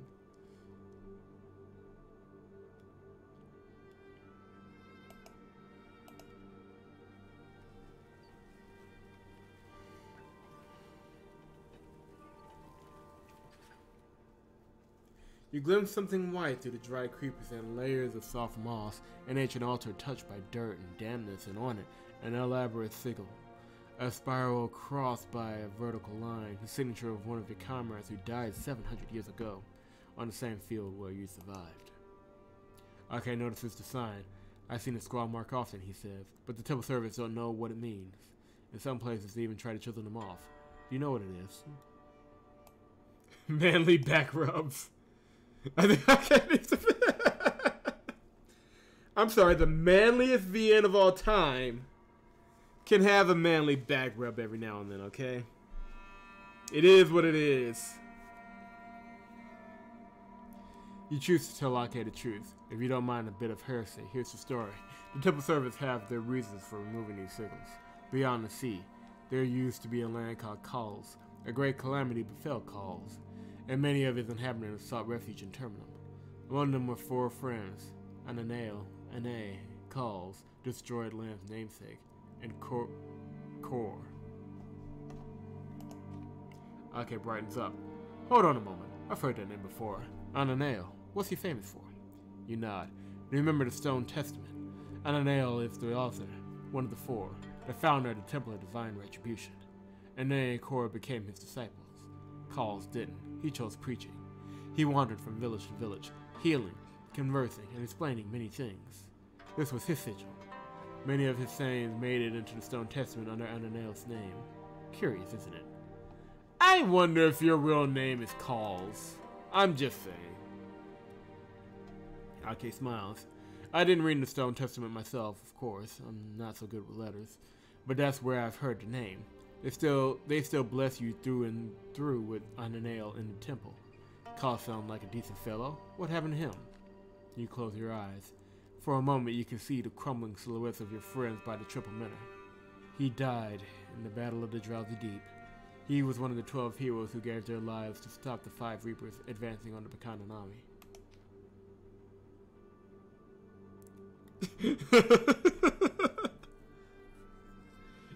Yeah, Sup, I think you just described Yakuza. I'm just saying. Ake nods to himself and nods and thinks to himself. You carry on in silence.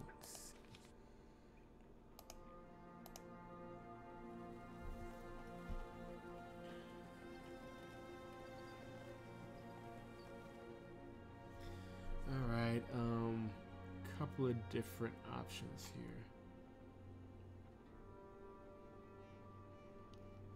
Makes no sense to go straight way the way. Oh, No point in prolonging the festivities, though.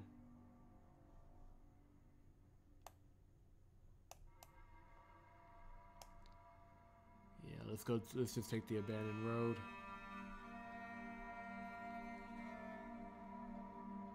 Yeah, let's take the abandoned road. Yeah, that video game you're thinking of is Yakuza. I'm pretty sure that happened a few times. You feel the repeats growing stronger, blah blah blah. I'm gonna resist it again. Yes, the repeats grows. Holy crap! The difficulty level is going up. Nothing has changed in the Ashen Wasteland for hundreds of years, but now everything feels different. There's a bitter taste in your mouth, like you've inhaled some smoke, but there's none to be seen. There's only an ashen valley, gray grass and gray sky. What's causing the sting in your throat? Where did this feeling of power come from? You need to make camp. I can dismount and the horse that carefully ties the bridle to the branch. Gods and demons, he exclaims. Are you by chance turning into an abomination? What's happened to your eyes? They're black, or have your pupils consumed your eyeballs? What about my eyes?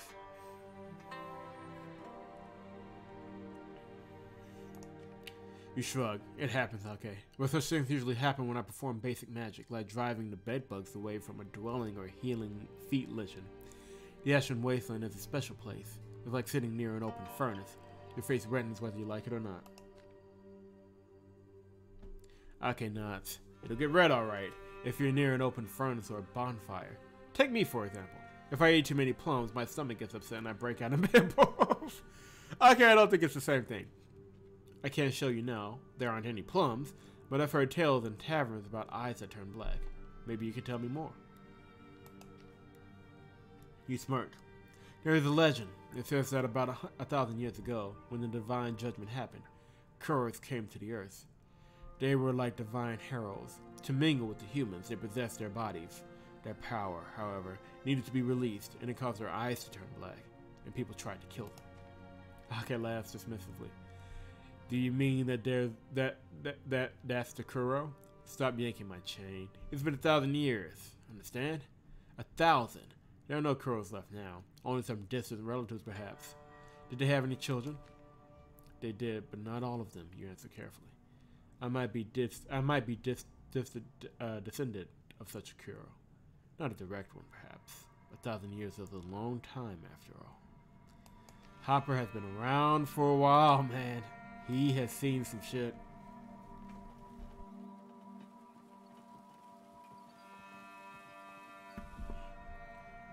And continuing on.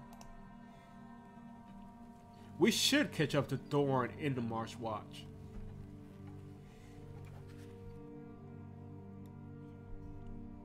Man, my throat got dry there for a second. The wasteland keeps pressuring you. Your head feels like it's going to burst. You make camp and then step away from the firelight to have a closer look at your fingers for a moment. They seem semi-transparent. Oh, how you missed the feeling of flight. This is your third body.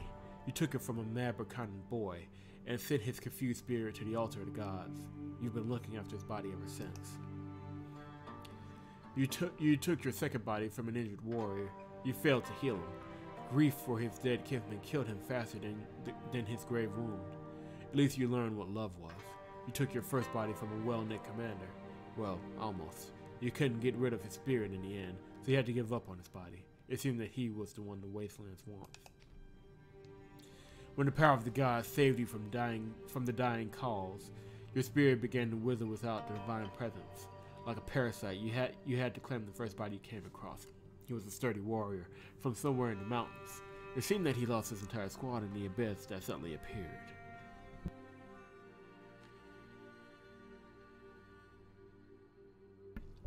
He tried jumping from the cliff several times to end your lives together. In the end, you had to leave his body on the blood-splattered stone. Your thoughts have led you back to the mountains where everything started, and where you can see the warrior again. Others appear near the warrior. Who are they? His old squad? You're not the one to blame for their death, but the wasteland doesn't care if you're guilty. It found the images in your conscience and immediately manifested them. You remember the mountains, and this is what you get. And now we fight. The thing is about Hopper is that every fight he gets stronger. So I'm fine with this. We need to up quick strike because I'm gonna need it to do some damage. All right.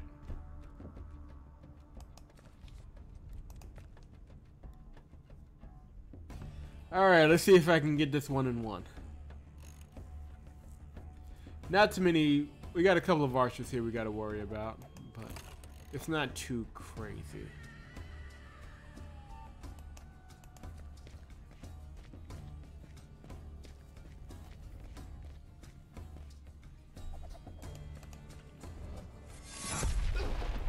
Good, that's what I needed to get.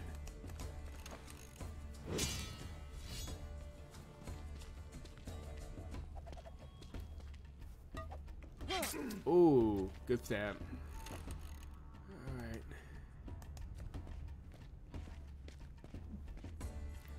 Circular hit takes care of everybody. Throw. Die, motherfucker, die!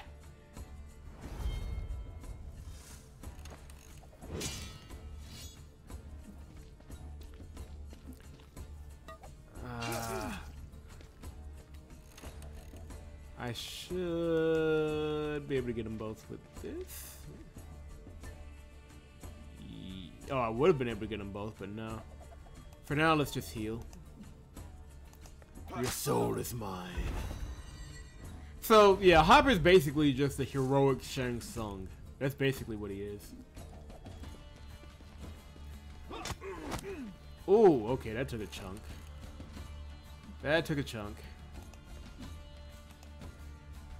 Oh, hold on.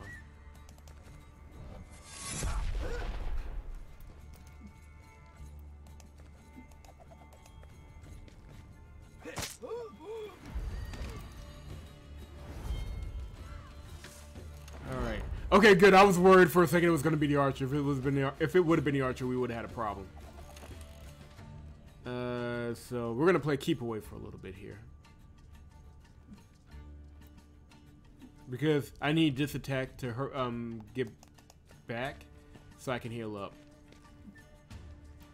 But this should be good. He should be far enough away. Oh crap, here comes the archer.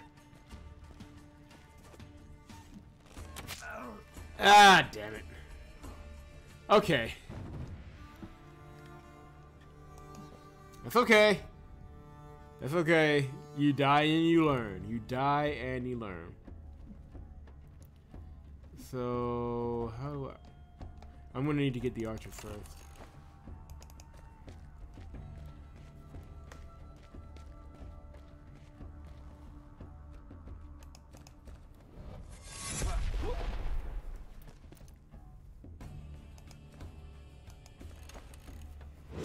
If I could just get them to all come at me at the same time, I'd be alright.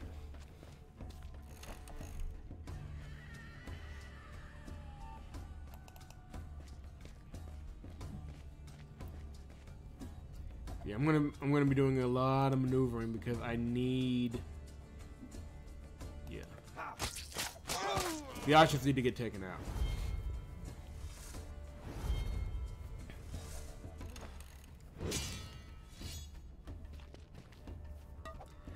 No. But I am out of energy, so. Crap.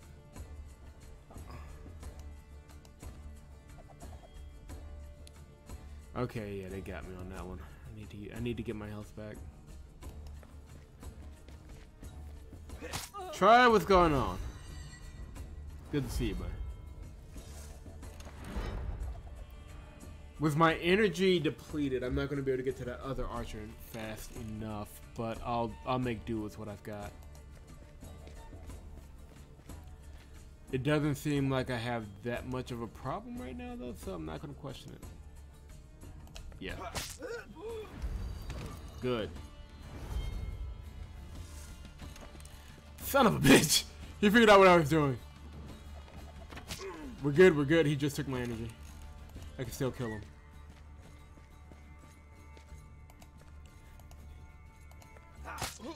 Alright. And that leaves one on the battlefield.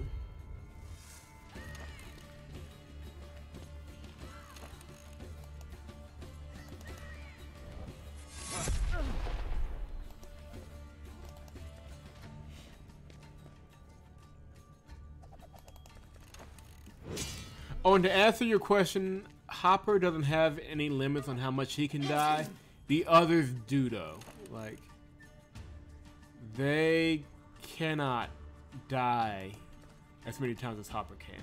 Hopper can be reborn constantly because he's technically an undead god.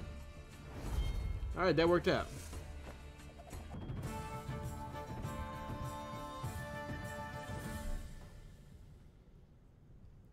Thankfully, over 100.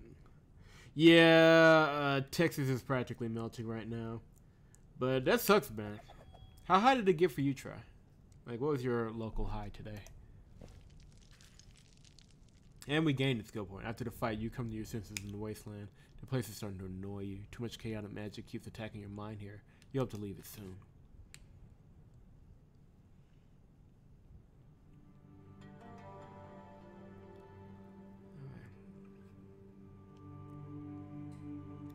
But yeah, if I had taken those earlier fights with Hopper, like in the beginning of the game, you had the option to run away from fights or take them. If I had taken them, Hopper would have been an absolute beast by now. But I skipped like 2 before I figured out what was going on. So I have to make that up. 80 degrees, Try. 80. You approach the Marsh Watch, making your way to the local inn. You leave Arcade attending to horses. You should eat, but you're not hungry, so you just have to pay the innkeeper for a small room and go straight there. You crave some respite and time to think about the journey ahead. At some point, you doze off. What comes next feels like a vivid dream, or you still see the same window-lit room and the old but spry woman. She opens the door smiling and nods in satisfaction. She looks like a crone, but moves like a woman in her prime. Sitting beside you, she takes the book from your bag and flips through it. You try to speak, but the words can't escape. You close your eyes, trying to remember where you've seen her before. Darkness slowly consumes everything. Someone grabs you by the shoulders, waking you. You open your eyes to see an old friend. Glad to see you, Blanche, he says, winking. Surprised, though, was wondering who was casting somnolent. That's somnolent. Uh-huh. Somnolent spells over the inn's roof. You have insomnia or something? After hearing these words, you finally realize that you're awake and have come to your senses. A quick look around and you know that some sorcery is at work here. Realizing you've been hexed, you scramble to get your bag. The book is gone. Curses! How could they trick me like that? I jumped off a hag rummaging through my things and flipping through my book. But it was no dream. The book is missing. Did you not encounter anyone on the stairs? My apologies, but I haven't seen any hag on the inn stairs. I arrived after the spell dissipated. Where are you off to, Blance? And not alone, I see. Been accepted into the royal service, have you? Well, you haven't strayed so far from home by happenstance either, have you, Sherlin? You don't simply travel for the sake of it, do you? You rarely step outside your shop, especially in reap time. Forget the shop. Now isn't the time. I've actually been looking for you, Blance, and it's clear that seeing the crone in your dreams was no coincidence. Though an odd one, she wields great power. Who knows? Although I've got a hunch she might be the Unda everyone's talking about. But something's off. Unda's so old, it's surprising she still lives. It's as if this hag only pretends to be Unda. The crone who looks like a woman in her prime. Stone bracelets and the serpent's gaze. I've heard of her. Calls herself Chilla. Maybe she's like us, not human. You should be well aware that a name is only a garment. Take it off if you will, and it loses all meaning. I've been considering this from all angles. All those who could be this crone died in the same battle which gave you your arrow scars. And I've got no ideas, no clues. Like we don't have anything better to do than solve some old hag's riddles. She's a witch, no doubt. You should already know this. Someone told me I could find you in these lands, and that you too searched for me. Should that fail, catastrophe may follow. Cut the mind game, Sherlin. My head aches even without adding your riddles. How does an old woman or witch compel you to look for someone? I don't recognize you. I hardly recognize myself, Blance. I had so many thoughts lately. Got a job as an attendant at Opicum. Guided wagons through the marsh road. I thought I'll keep quiet and survive the reaping, but no. Trouble found me again. From now on, we travel together. Well, at least there's some good news. Always happy to see you, Sherlin. Having you tag along is always nice. Still, I'm quite surprised. If I knew the secret of her power, I would also possess it. Her clairvoyance is on par with your Amma. Her sorcery matches that of a High Umbra, and she's as persuasive as Dorpko. She's definitely not allied with the High Umbra of the North. I've already realized that. A new player has joined the game. Corazon is seriously concerned about that. Seems like she's the one who managed to hold back the reaping.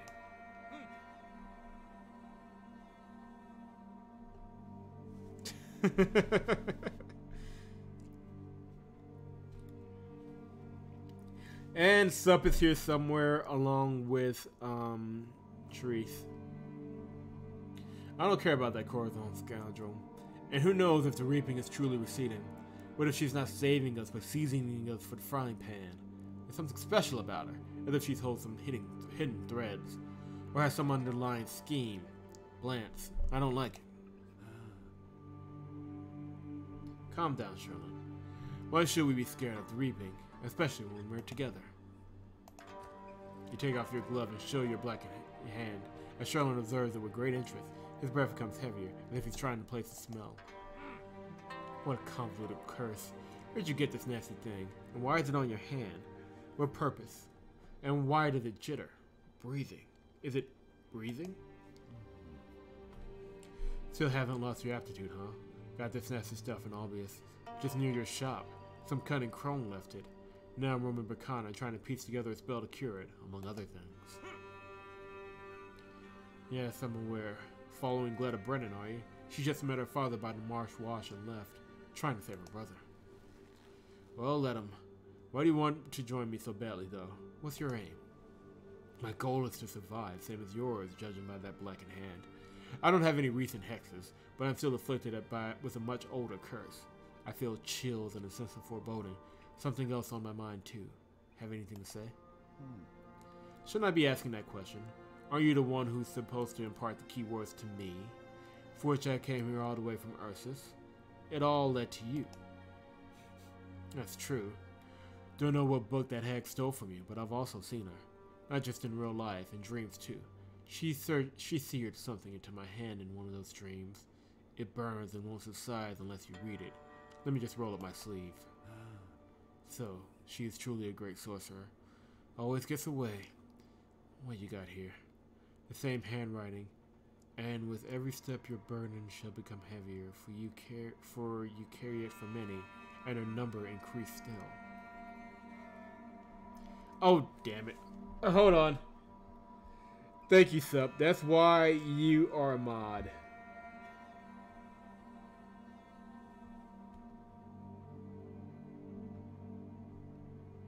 Okay. Should be changed now.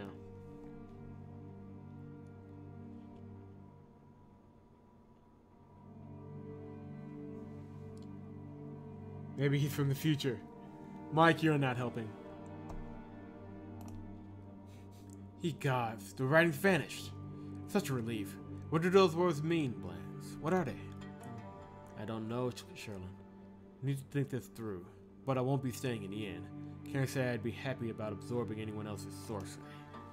And by the way, just a reminder, call me Hopper Rowley, and you are Rask, a store owner from Albius. Names are not to be used in vain. Times are too dire for such foolishness. Let's go.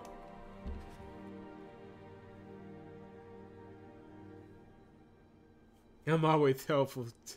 Yeah, don't blame this on me. You leave me out of this, Mike. Of course, you were the only one to notice the magical veil of dreams cast over the inn and Sherlin's rather Rask appearance. For everyone else, it's business as usual. Seems like Aka is done preparing and is ready to continue onward. You don't have to introduce Rask to your companions. They know the shopkeeper from Albius. However, everyone is surprised to find him in the middle of nowhere, and more so that he's going to accompany you from now on. As you exit the inn, Rask pulls you aside, looking mysterious. Seems like he's got something important to tell you.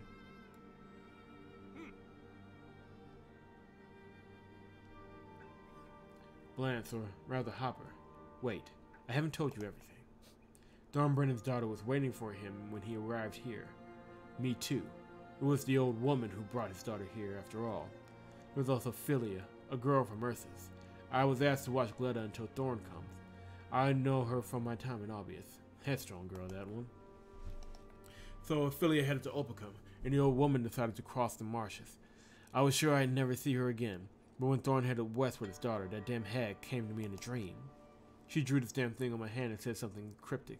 I figured that there was no point trying to comprehend the message, only that I must relay it to you.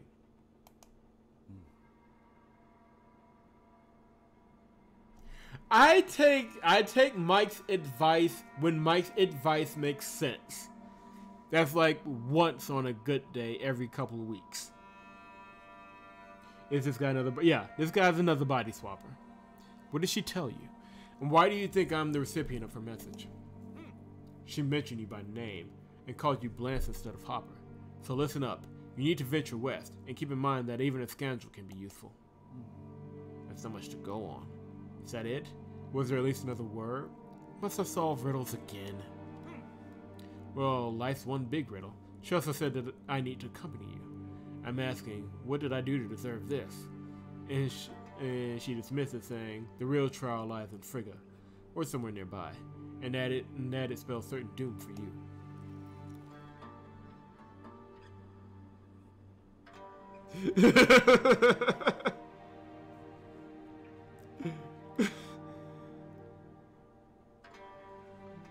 Body positivity sub is a thing now. That's sure some good news, friend. Well, nothing to do but face the music. The voices of those nearest and dearest still echo in your mind. You rush into battle as if you were late for a meeting.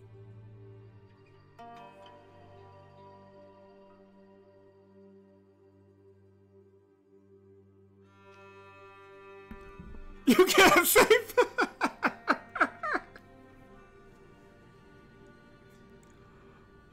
That is...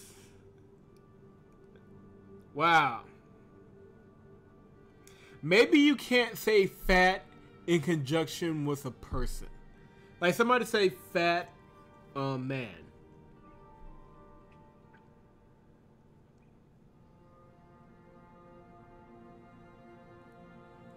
Yeah, that's it. That's it. Fat by itself you can't say. But you can't say fat to describe anyone. That is amazing. Well, Try can do it. I don't know what's up with that.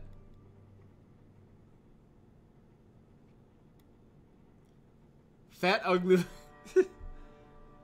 Mike, try and say fat man. I'm curious to see how this goes. Well, duh, we're taking the secret pathway.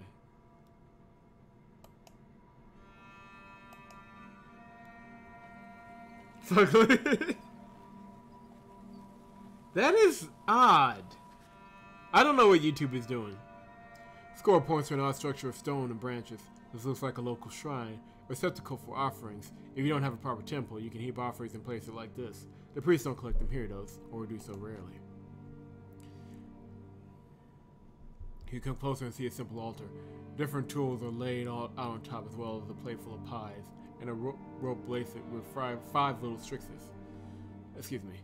You're surprised they haven't been stolen. The nearest settlement must be rather far, explaining the need for an altar.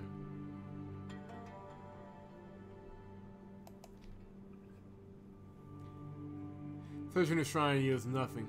Meanwhile, a group of locals appear on the road. They're clearly not pleased to see you near the altar, but they don't attack yet.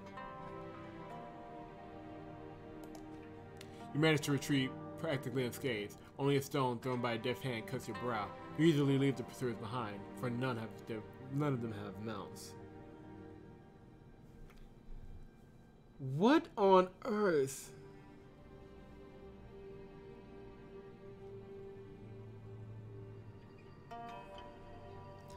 What is going on in chat? I don't know if this can be explained.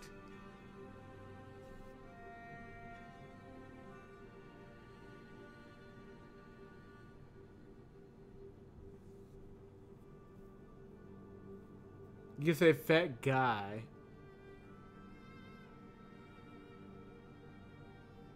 But when you said fat, but you can't say he looks like a fat guy. Can the algorithm tell the difference for YouTube?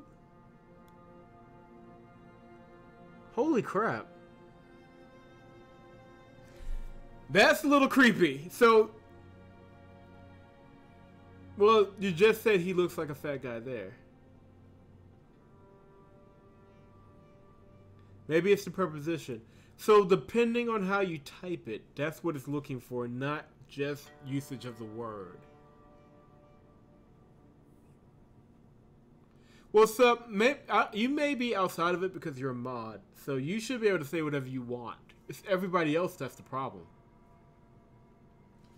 Yeah, the algorithm is looking for a specific way.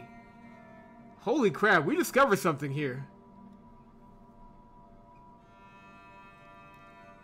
We discovered something here about the YouTube algorithm that I did not know before.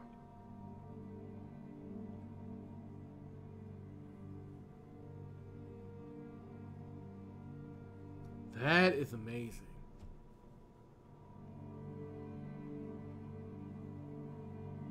Alright. Wow. Okay.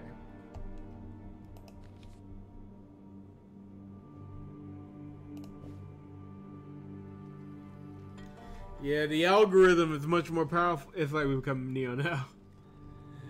The way the algorithm works is trickier than than even I surmised. Why are you eyeing me? Spit it out already.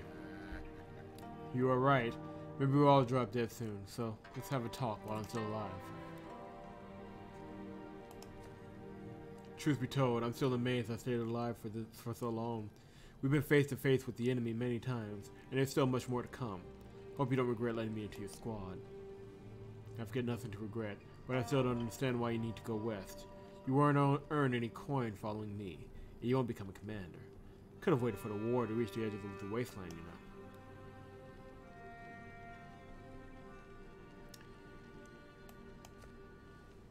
We shared a boat back during the Battle of the Southern Isles. I was still a kid, scared out of my wits. I fell to the bottom of the boat like a coward. You should have executed me, but punched me instead. My nose is still a bit bent. Then you made me take a sword and fight, and you fought alongside me. You saved me, Thorn. Hey. Now I remember you. You weren't nearly as huge, though. As for that day, if we executed everyone showing fear, there'd be no one left. I don't think my ending up in your squad is pure happenstance.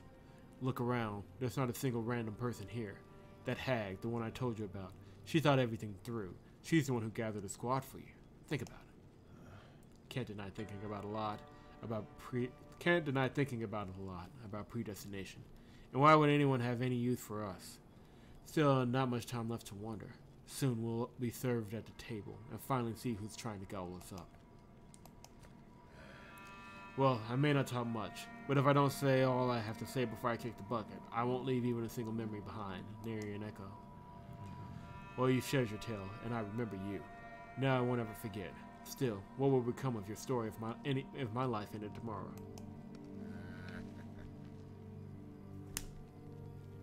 Dang it, I thought I saw a mosquito. I don't believe there's an end to life, Thorn. Not because I fear hearsay, or the posthumous retribution of the temple servants preached about. I just don't. We're about to find an answer for ourselves, Helm. See the end with our own eyes, that I'm sure of.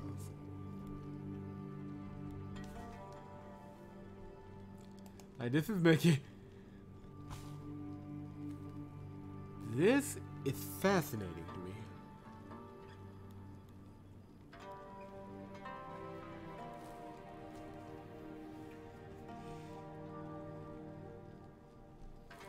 Squat's good. Let's move on.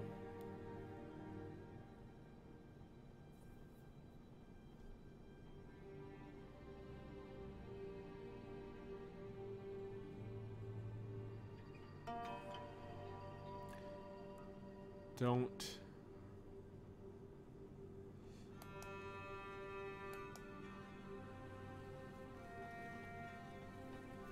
It caused some restrictions, but we were told not to avoid the towers. The run path gradually thins and dips into the swamp. The horses get stuck in the mud and moving on becomes increasingly difficult. Finally, you run into a solid wall of prickly, ragged underbrush. Sop, the first rider, dismounts and starts hacking through the prickly branches, complaining about bloodsuckers all the while. This is too hard, he says, giving up. Can we just burn it and get rid of the mosquitoes at the same time? Contrary to the expectation, the dead thorny branches are dry and burn easily. You control the burning to ensure the wind doesn't set the rest of the forest ablaze. A couple of burns aside, a good road, and the absence of mosquitoes lift your spirits. Alright, we got morale up! And all we had to do was kill some mosquitoes and burn some trees.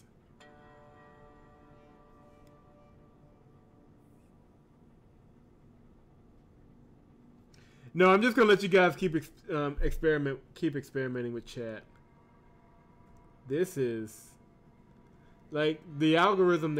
I will give it this.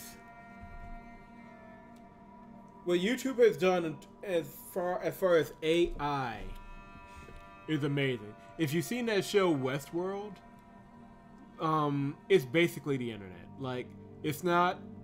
They have robots learning humans. Basically their desires and stuff to learn their behavior and copy them.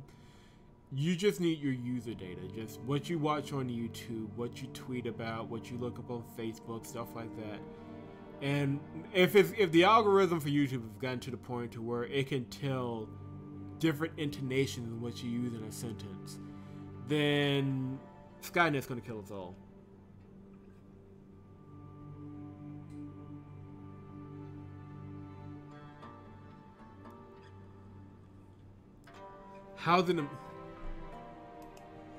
It's just amazing as far as technological advances. We're seeing basically the development of AI right in front of us, and we don't even think about it because it's YouTube. You just watch stupid...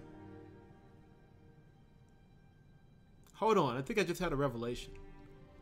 Is that why they keep around guys like Logan Paul and stuff like that?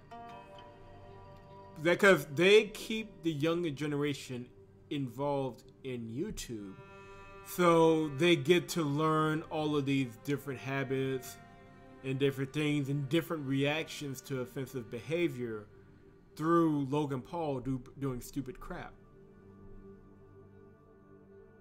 Like, that could be it. I mean, and why they're refining everything in this way and kicking off certain people and trying to narrow the focus, because they don't need people to use YouTube anymore as a money-making platform.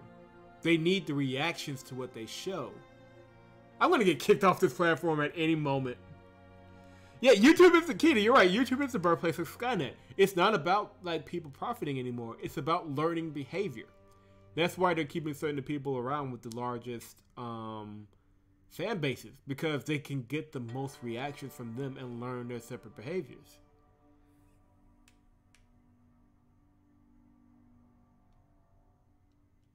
Mike, is there any reason why you just typed vagina? I just want to know. But yeah, so basically we are feeding Skynet just by streaming this chat. I mean, streaming this game on YouTube.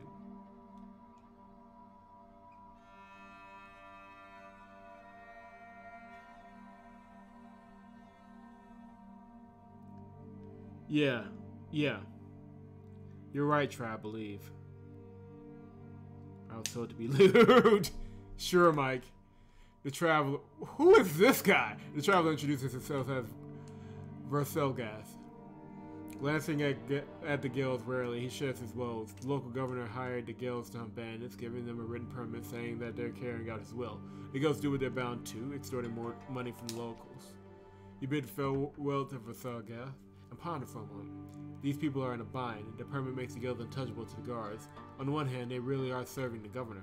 On the other hand, you can't let mountain bandits rob honest travelers on account of a paper signed by an idiot.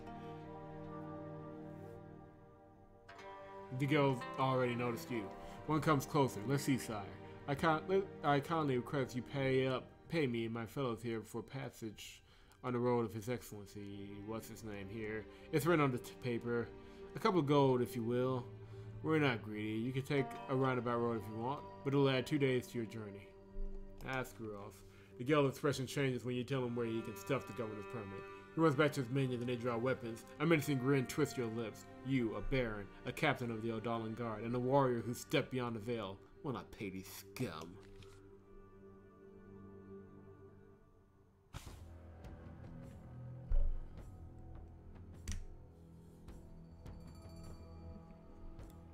But yeah, everything they're talking about, the algorithms and everything like that, makes a lot more sense now. But yeah.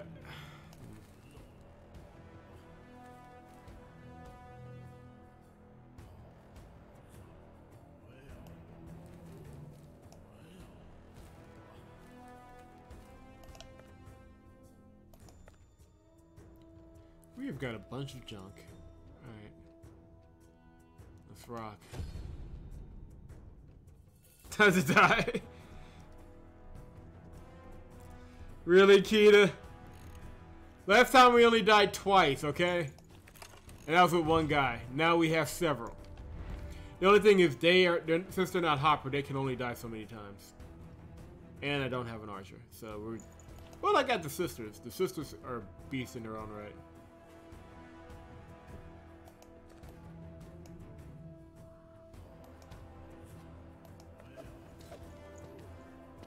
Get wrecked.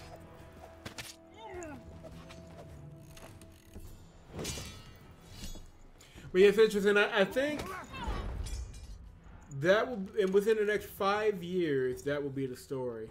Like, everybody's talking about these robot girlfriends and stuff like that and having sex with robots.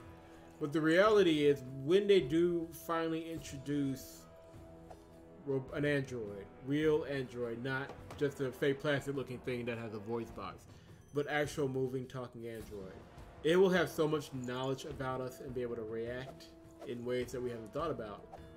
Because the people designing the AI, Alphabet, who is the holding corporation for YouTube, are the ones that have spent years perfecting algorithms and everything about human behavior. No, Mike. No. Do you hear me? No. Hear my no and understand well. No.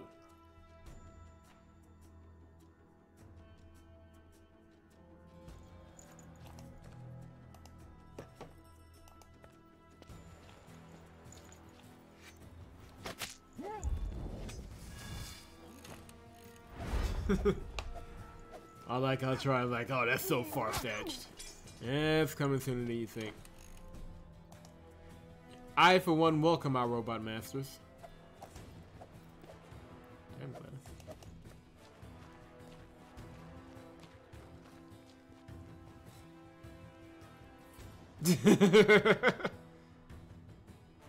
My aren't you positive?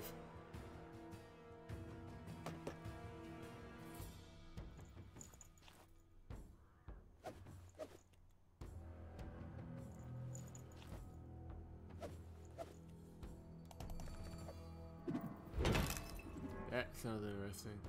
And we're gonna... Ooh, yeah.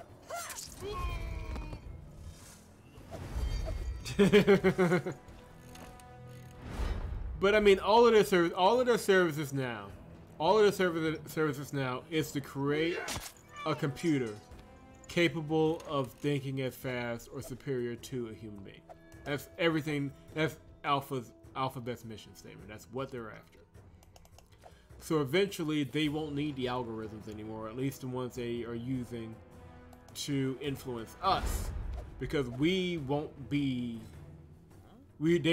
our information anymore.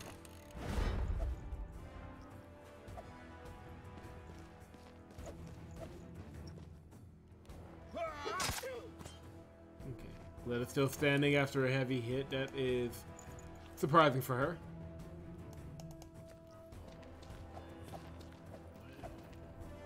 No. That's the chemtrail people tried. The chemtrail people are turning into freaking frogs gay. Alright? Keep up.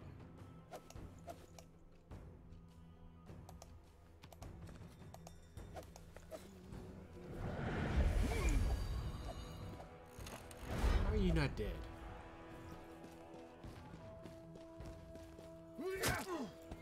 Thank you for attacking my tank. I appreciate that. Makes my job easier. We do not question government conspiracies, okay? You don't know what they're planning. I don't know what they're planning.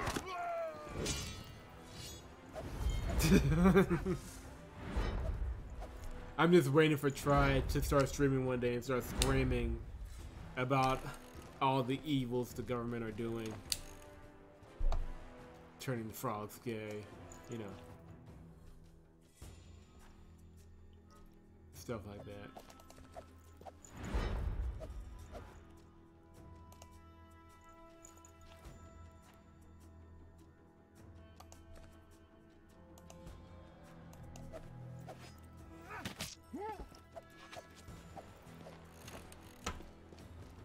Oh god. I'm so glad I don't have Discord up right now. I would have been highly upset.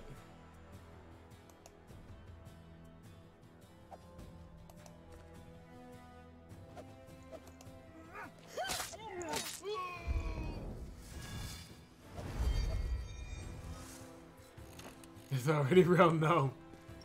You say that, Try. You say that. Man, this girl's as tough as nails. I like it.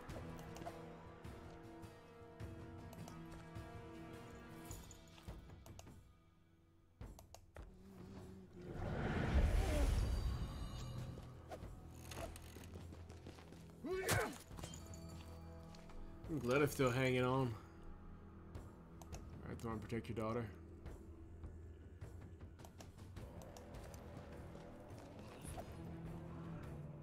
Oh, that'll kill our daughter. Let's not do that.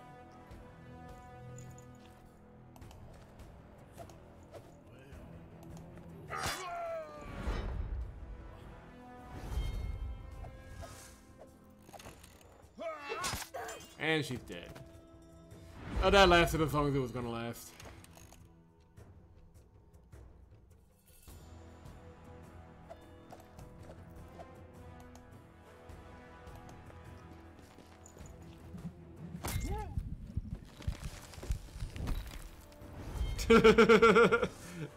Oh god. Try, this is why you're not a mod in this chat. I'm just gonna let you know. One more death. That's fine. Gonna get revenge for his sister.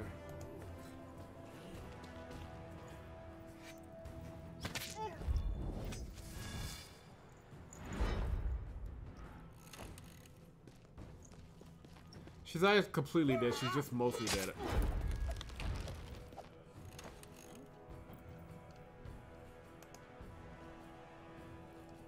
Mostly dead is not completely dead. I have that on good authority.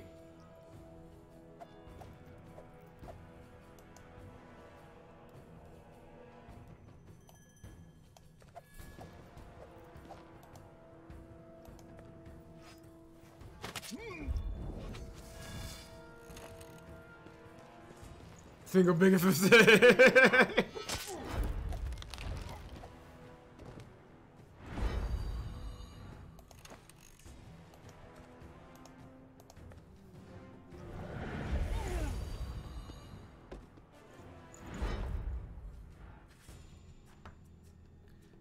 The skirmish wears you out, but does nothing to relieve the frustration caused by the Gale's behavior. You find the fateful document stuffed into the scoundrel's mouth.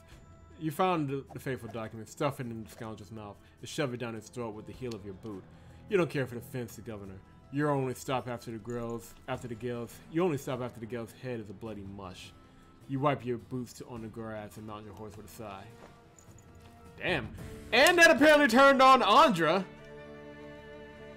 She liked what she saw. And so did Helm. Okay, everybody's loyalty increased. Nicely done by me. Really? What the heck? Several increased loyalties there. I like it. Good job not totally screwing up. See, I know what I'm doing. I am SMRT in this game.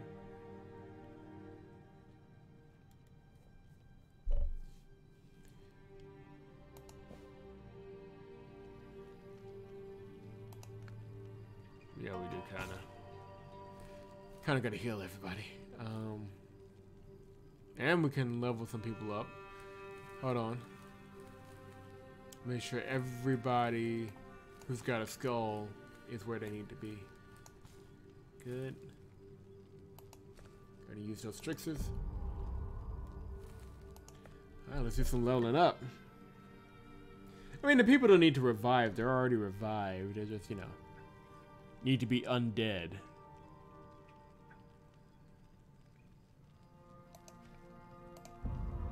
That's more important.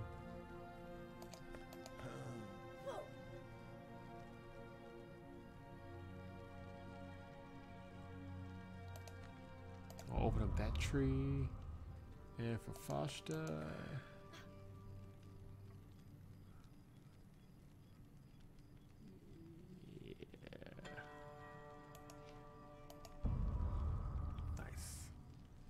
Alright.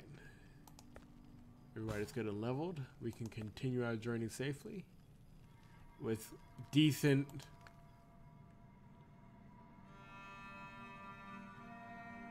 Mike is going nuts on Discord. What's wrong with zombies? Well, nothing's wrong with zombies until they try and kill you. Then it becomes a problem.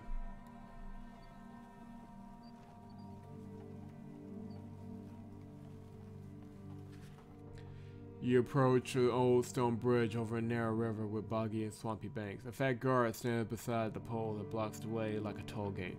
Passage is 10 gold coins, he says, for bridge repairs. If you don't like it, you're welcome to wade across. Maybe you'll make it. If you try anything funny, I'll call to watch, so behave. You look at the guard's armor, but see no sigils, watch colors, or markings. Should you pay him or even talk to him at all? All the money he's been collecting surely just makes him fatter instead of being put to good use. Let's just pay him, no point in... You decide that the time is too valuable for sudden squabbles. I feel like the passage through this bridge is too expensive, you say, pulling money from your purse. But I don't have time to argue with you. Here you go. The guard takes your money, smiles, and raises the pole. Now we're talking. You won't have to pay on the way back. Good. Kinda getting low on Strixes here.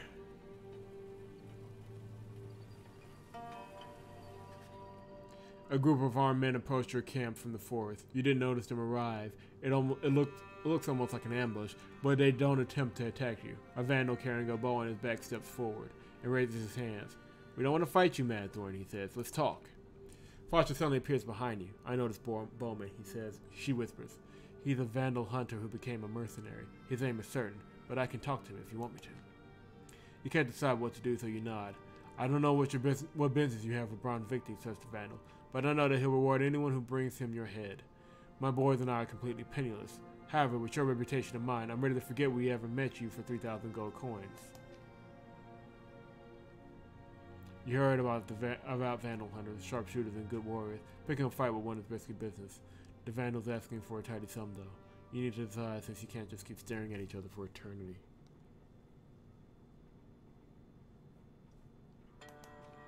Foster steps forward on your cue. The vandal takes a step back. Foster laughs. I see that you know me. That shortens our conversation. There'll be no money for you. No good fight. I'll kill you myself if you try something. As for the maggot, tell him to piss off. The vandal stares stoically for a moment, but then nods at Foster, turns and leaves. His squad follows. It seems the reputations of both you and Foster were enough to make him reconsider. That woman's got some good uses. Alright, now to Frigga. To get our son.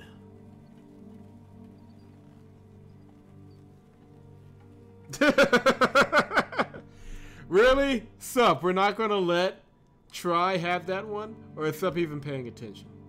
Really? You approach the highway. It's teeming with soldiers and fugitives. You hear cattle lowing and heavy wheels creaking. People are leaving Frigga. A sergeant hails you. Hey, where are you headed? Haven't you heard we're abandoning Frigga? And Seaglyph and I make sure everything goes smoothly on this road. So let me have a look at your papers just in case. You show him the papers drawn by Rask. What's happening over there? We're coming from the Marsh Watch, so we're behind on the fresh news.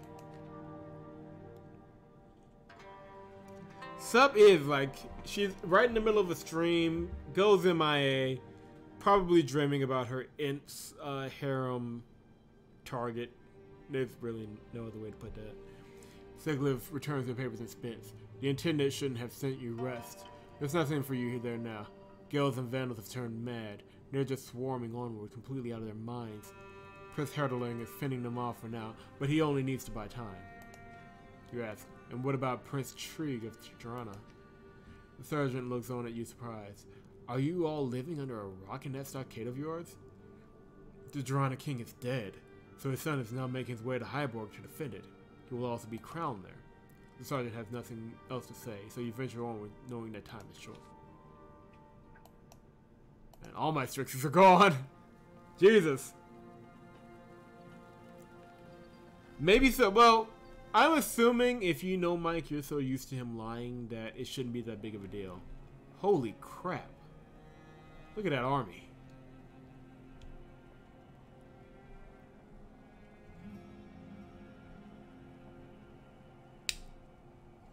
Jesus. You approach the white bastions of Frigga to find the mountain gate unguarded. At a distance, you hear men yelling and weapons clanking. It seems like the enemy is trying to storm the main gate. Gleda turns to you. I don't understand. There's a siege going on, but there's not a single guard at this gate. What madness is this? You shake your head. While Frigga holds the road, the only way way in is through the main gate. Still, they should have guards. Perhaps they need all hands on deck. Whatever the reason, nobody stops you as you lead your party to the gate. This is where your son fought, so it's the best place to look for him. Going to Prince Herdeling first makes the most sense.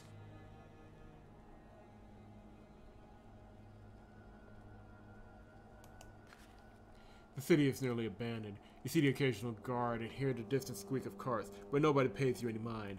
You ride into the square opposing the town gate, towards the din of battle. A horn urgently presses into the air. Wide-eyed, Gleda looks beyond the gate at the blood-stained mountain pass to the forest beyond it. Father, that horn signals a retreat, right? Why is that group pressing the attack instead of leaving?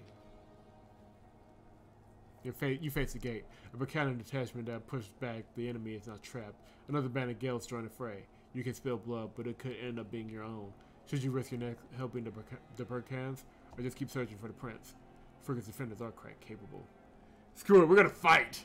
You lead your companions into the fray. You hope that the enemy isn't smart enough to cut off your retreat. A horn signals the defenders to fall back. It's clear there will be no reinforcements. Let us fight! I'm going to need a couple of archers for this one. So we got Flit back in the mix. We should only need Fashta. She's good. Here, Fashta. We're going to need Romlin.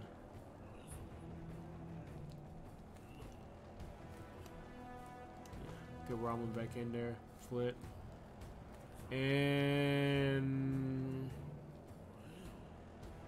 sorry, Gleda. Let's see what Score can do.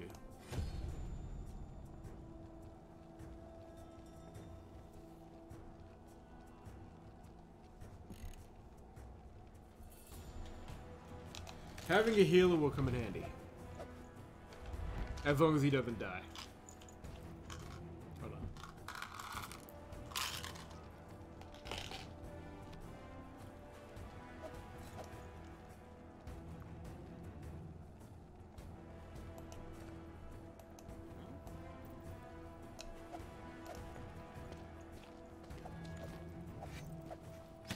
There we go.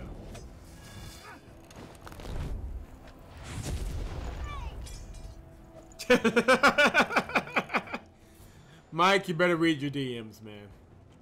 Trying to sneak up in there. And he doesn't look too calm about it.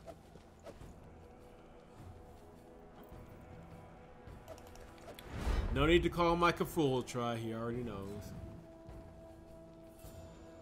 Is that an answer? Like, Mike, I'm trying to defend you. Don't make it harder on me, okay?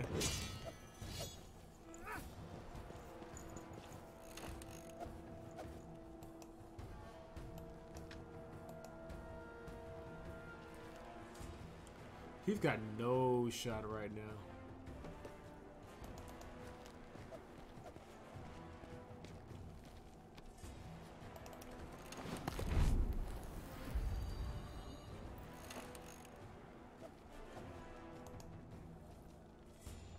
Throwing Brennan into the fray.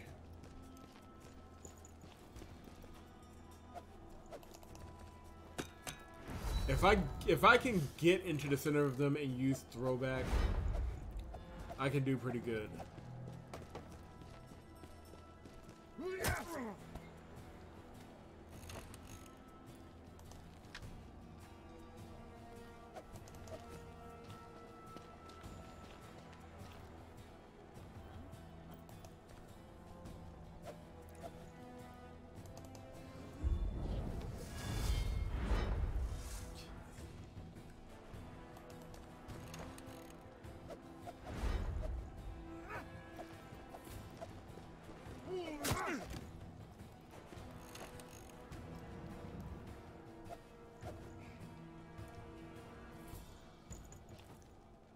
We don't need any of this just yet. Yeah, we'll just end the turn here. We don't need any of that just yet, but that management will come in handy soon, I'm sure. Alright. So we got several people surrounding Thornbrennan. So my boy gets to show off. Finally. And knockback is in cooldown for some reason. The minute I get to use the one attack that I want to use and I can't use it, I feel some kind of way. That one hurt.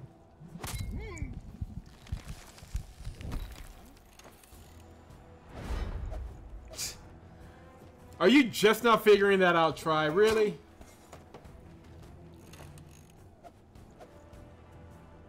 Can I use throwback? I still can't use throwback. Wow. Okay, I'm gonna have to wait for a second. In the meantime, see if we can curtail some of these people.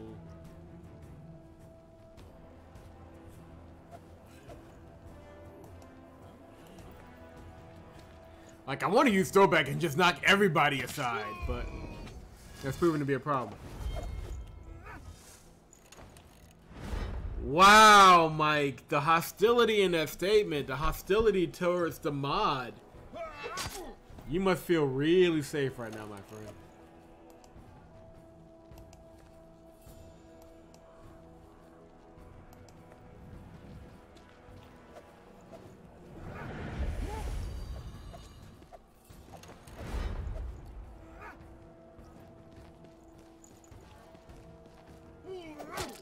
Ooh, Helm's dead.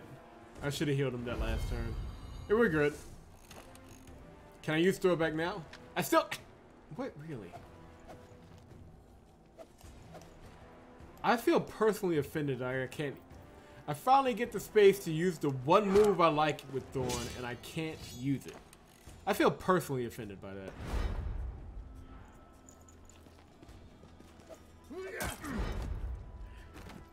Wow, and Thorn's down in one. Damn it. Okay, this battle just became problematic.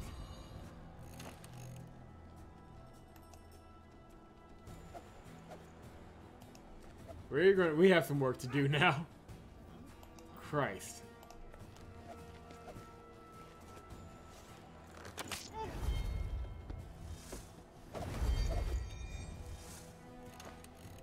Like, both of our heavy hitters just went down.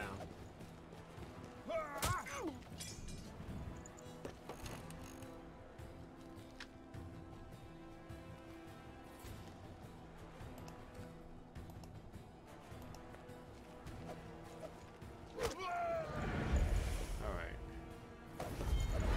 4 and 4 is, at the very least, is even.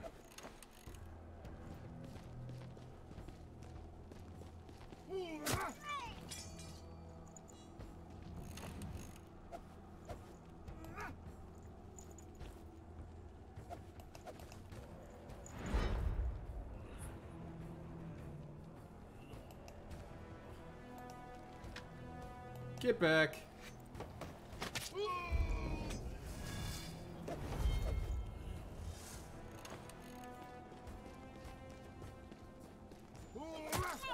Ooh, yeah, she's gonna have to get healed. She's kind of our last heavy hitter.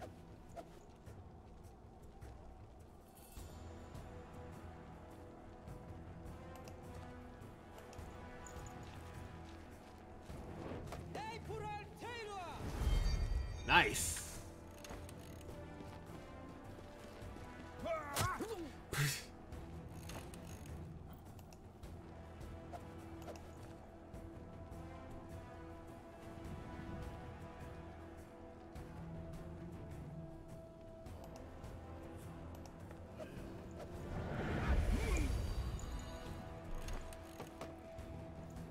Oh, I forgot. There was one more in the back. Oh, what the hell? Okay.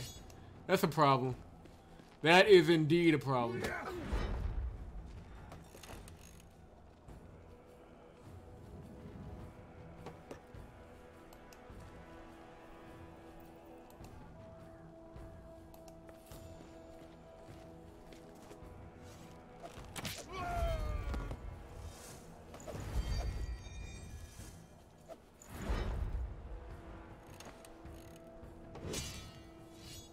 He's still got some time to get to us, though, so that's not too bad.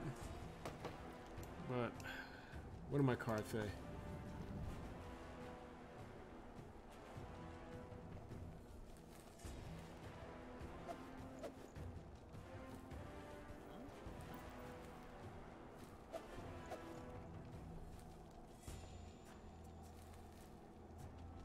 It's kind of the one I need right now.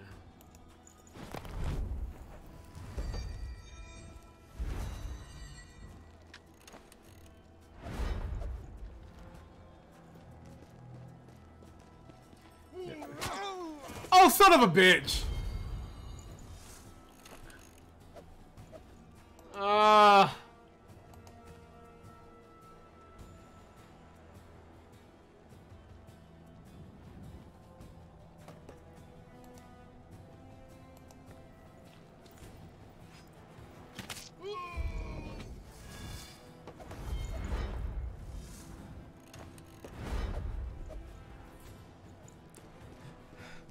Like this battle just became very problematic. Christ.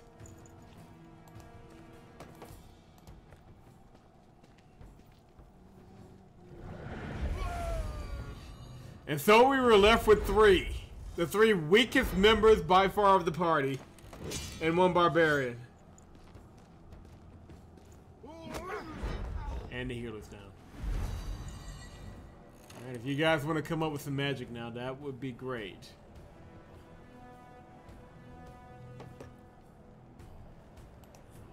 Please tell me you've got something.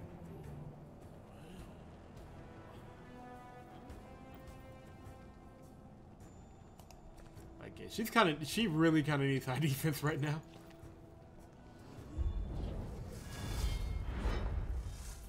Help a girl out. And,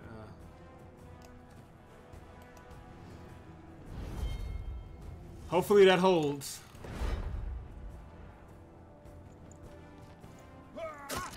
Son of a bitch! You've got to be kidding me! There's only one thing I can do. Touch of Chaos. That's the last chump, that's the last card I've got.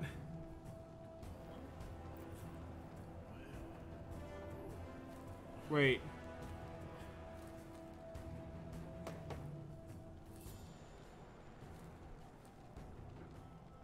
No, I had a card that flipped the energies.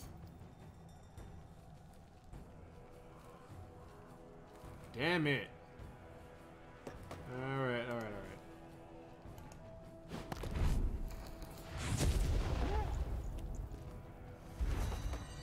Oh, Jesus. Hold on, just take the hit. Take the hit and no die. Take the hit and no die. Okay. Good. And somehow, inexplicably, we survived. Wow. That was a pain in the ass. Holy crap. I can't believe we made it on one turn. Jesus.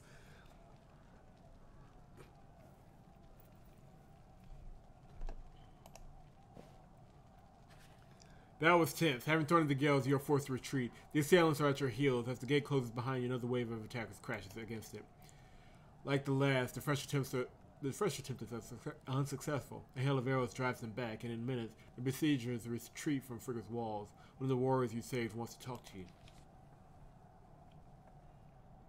Thank you, Try. I got somebody behind me, and I appreciate that. This guy's beat up. Thank you, Captain. I didn't even see the Gales outflanking us. What's your name? What brought you here? You're not from Frigga. I'm Thorn Brennan, retired captain of the Albius Guard in Odala. I'm looking for Prince Hydalig. I don't look much like royalty without my crown and trinkets, eh? Sorry to say, you won't find another Hydaelyn here. If you seek the prince, look no further. Just spare me the formalities. Your Highness, please pardon me. Truly, I didn't recognize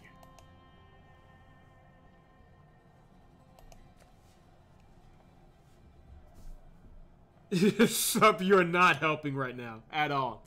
My people are exhausted, Thorm. We'll have to leave Frigga, but the refugees need time to reach Hyborg. I'm fighting Bysomdat. Nothing inspires soldiers like the prince fighting alongside them. You could have been slain. Even princes are mortal. Had we faced a smarter enemy, I would not be standing here, but I'm not here to cower and hide. You risk your life for common Birkins who may not even be your father's subjects. I'm starting to see why you're so popular in Asana. Anything that happens to Berkana happens to Asana, and I personally decide which course to take. I pay no heed to contrary opinions. Any other questions? Just maybe a model ready so we can save this chat. Try morning, making chat great again.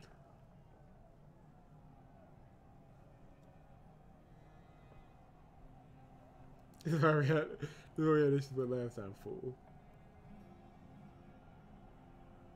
Oh God. Sup, please don't break my chat. Please. I'm no less surprised. I knew the Gales and Vandals were different than Frisians, but I didn't expect having to deflect random attacks. It's as if someone is driving these bastards to die at the walls of a fortress they don't even care about. You're right. It's not a proper siege, and Frigga will not fall. Something else troubles you, though. Is it the Frisians? Do they approach? Of course, the Frisians wouldn't miss their share of the fun, but we'll leave Frigga before they arrive. What's troubling is this chaotic siege. It's vexing. It appears as though Frisia had hired the tribes to do it, but I know that's impossible. The girls aren't really themselves. Pillaging and kidnapping is their way, but to sacrifice their lives for a foreign city? I've heard rumors of steppe madness. This current insanity doesn't originate with them. Your guess is as good as mine. I was just about to ask you if you're related. I'm afraid I don't have good news. Your lad disappeared when the siege began. Drukid still searches for him, but to no avail. Who is this Drukid, and where can I find him? He is one of my men, I dare say the best. He looked after Mock since the lad arrived in Frigga. You should speak to Lon first. He's the commander of the guard. You'll probably find him in that house over there. I shall ask him to help you. Thank you, Your Highness. Build a wall around Sup. Train Sup. I look away from 1 minute to knit into the political upheaval in the chat. It's scary. You want to experiment so casually like that. Yeah. Wait, I hesitate to say this, but I owe you my life. I remember this. If this pestilence doesn't destroy us, find me. I'm sure it'll be easy. Right. Yes, Your Highness. Take your leave. I hope you find your son. He's a good lad, and I now know who he takes after. Farewell now, Captain Brennan. Farewell, Prince Hydaelyn. Alright. We gotta... Let's go to the house first. Do some of these upgrades.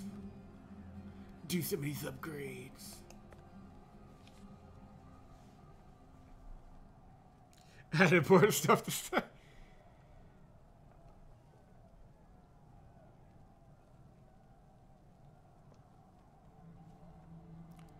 Yeah, I'm gonna need that.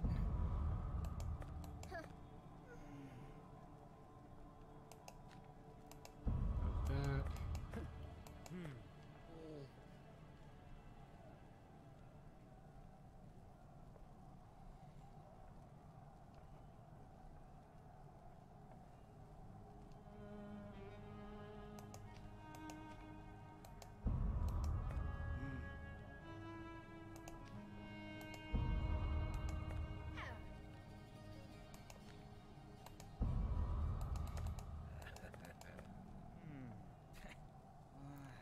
Everybody, this is good.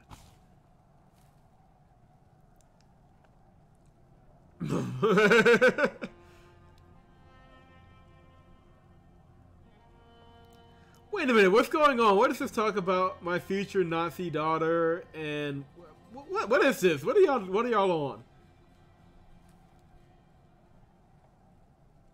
Nice. Kita, put pictures in the Discord channel. We all want to see your sweater.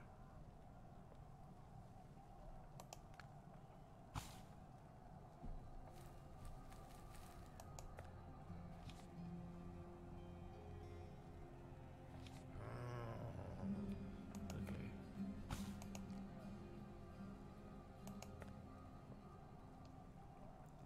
I can't tell what they Nice. Having spoken to the person you visit Lawn, Frigate's commander, the guard. He points out a warrior beside a nearby house. That man with his back to us is Drukid, freshly returned from a scouting expedition.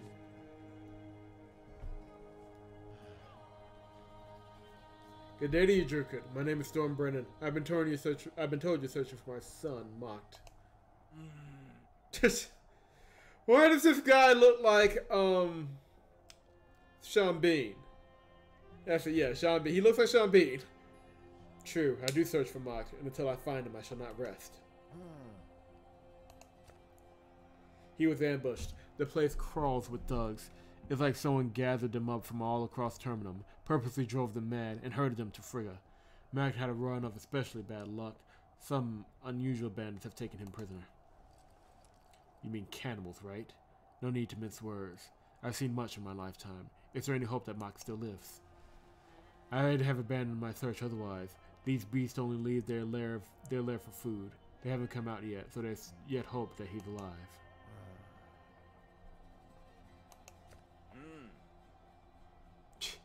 Oh, sup. Sup. Try first of his name. Did I have the compliment? If I knew where your son was, I wouldn't be standing in front of you without him. What can you tell me about the White Tower? Wait a moment. It's a death trap, even for cannibals. Though, considering all the madness, I've had yet to search there. How did you learn about the White Tower? Long story. Let's say I've heard a voice. This may surprise you, but I understand. The prince appointed me to look after Mocked as soon as he arrives. I was like a mentor to him. You have an able son, Thorn, a quick learner, but very hot-headed.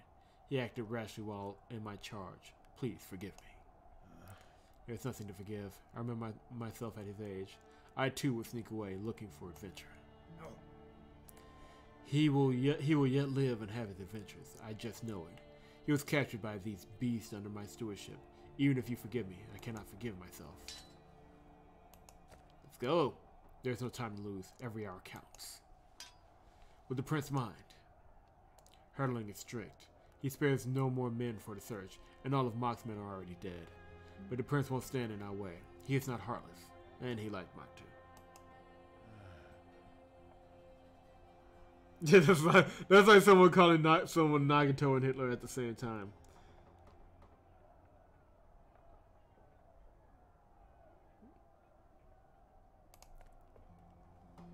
I mean, Nagato is Hitler, so that kind of levels out.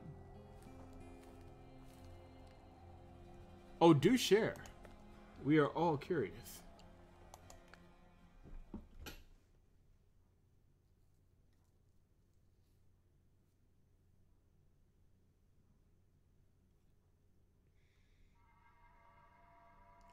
Alright. Wolf's Lair. All roads lead to the White Tower.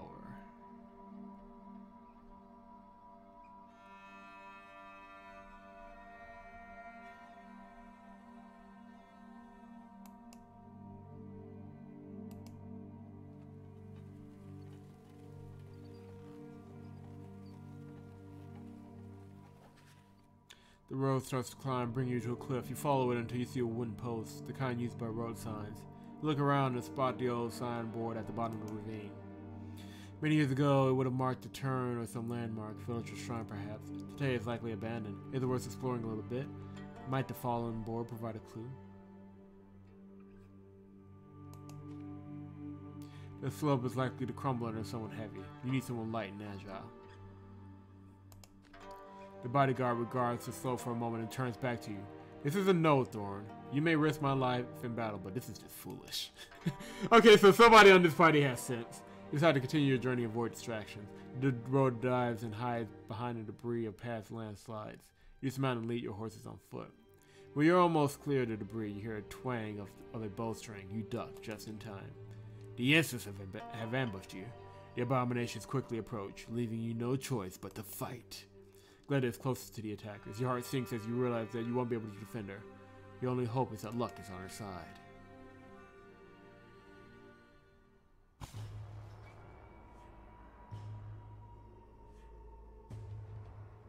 Can I get an opinion from chat? If two people are playing a game at the same time, start at the same time, and seeing who finishes first, would you call it a race? Yeah. I mean, it is kind of a race. Alright. This guy was pointless. I need more heavy hitters. We'll stick with Andra, since she doesn't have any skulls. And swap in Sop. Yeah, that should work.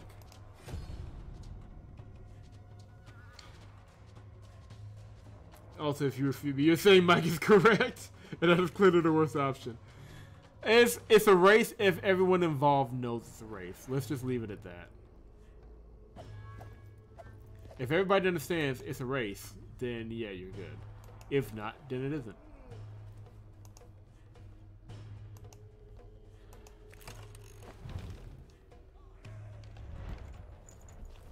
Wow. Subs loyalties, man. So easy to get for sale.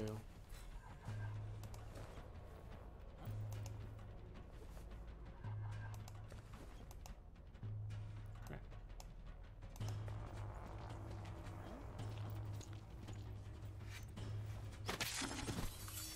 Alright, that's one. That's the easy part.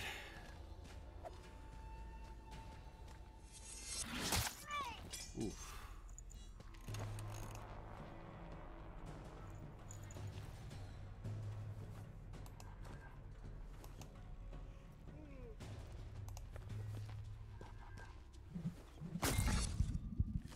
Smash with a hammer.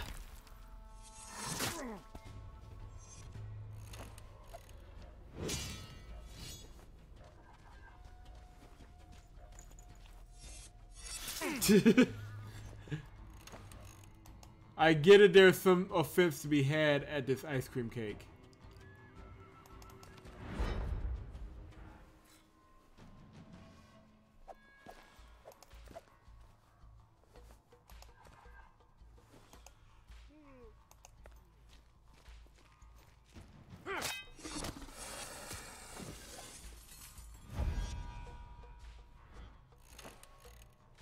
Okay, we're faring okay so far.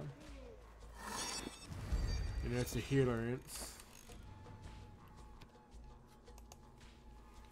Alright, Gleda, as much as it pains me to say, go and defend your dad.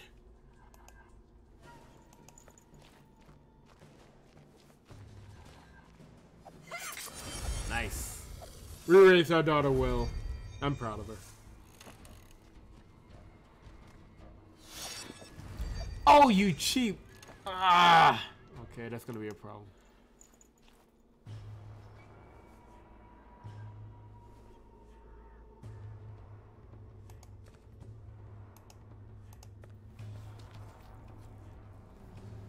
That helps. Alright, that leaves 2. 3? Because one just literally walked in! Damn it.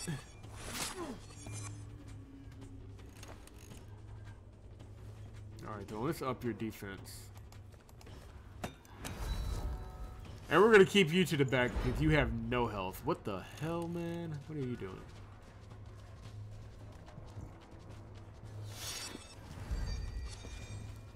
Yeah, they're not gonna make this one easy on me.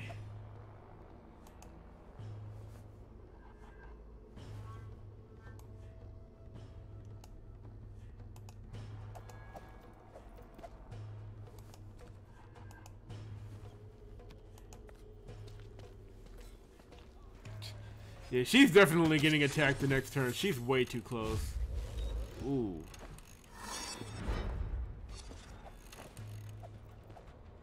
Or not. Never mind. Let's not look a gift horse in the mouth. Let's just keep going, people. Come on. Let's go. I should have killed him. But let's not question our luck. Yep, let's not question our luck. Power absorption's in cooldown, so he can sit right there. I gotta do some damage to this guy. Any damage will do.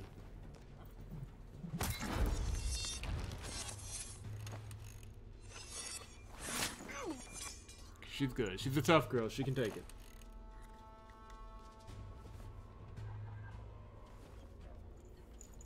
Hold on. If I use a healing spell, it's fine, but if the enemy uses one, it's cheap as hell. Yes, Mike, because that's how it works. You know better than this. Don't act like this is a new thing for you. You know how this goes.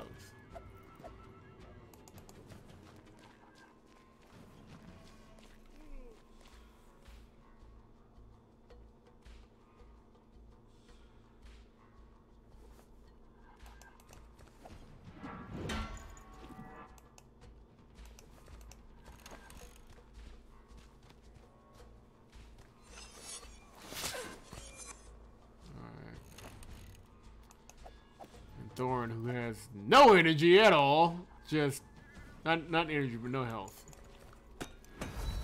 Good grief, man.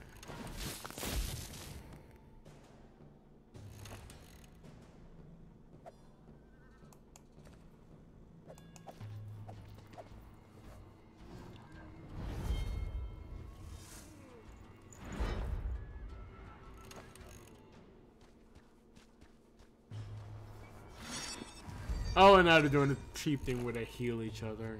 Damn it. Okay. We're good. We're good.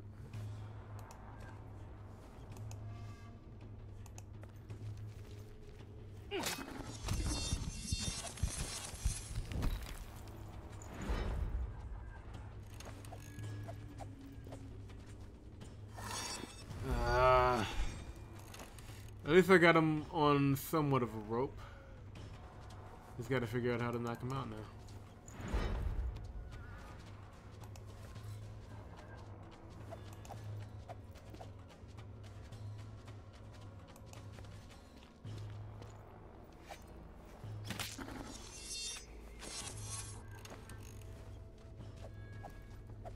Son of a bitch! Okay, she's good, she's good, she's good. But everybody's so far on the board.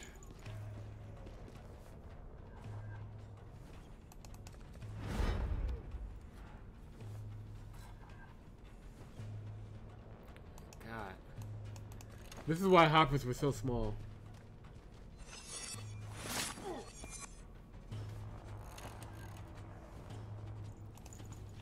Let me take one of these guys out. Like, I need to take one of them. Has to go down. There we go. Ooh, he took a hard hit. Alright, Gleda can get him. Come on, kid. Show us what you got.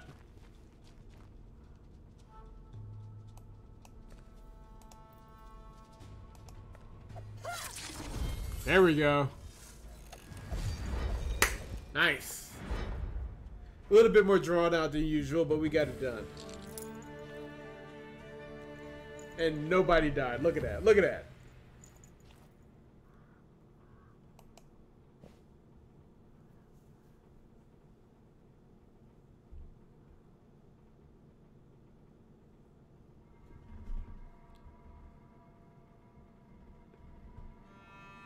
Your brother. Wait. Everybody stop. Mike, your brother made you use a book bag made out of duct tape. The hell?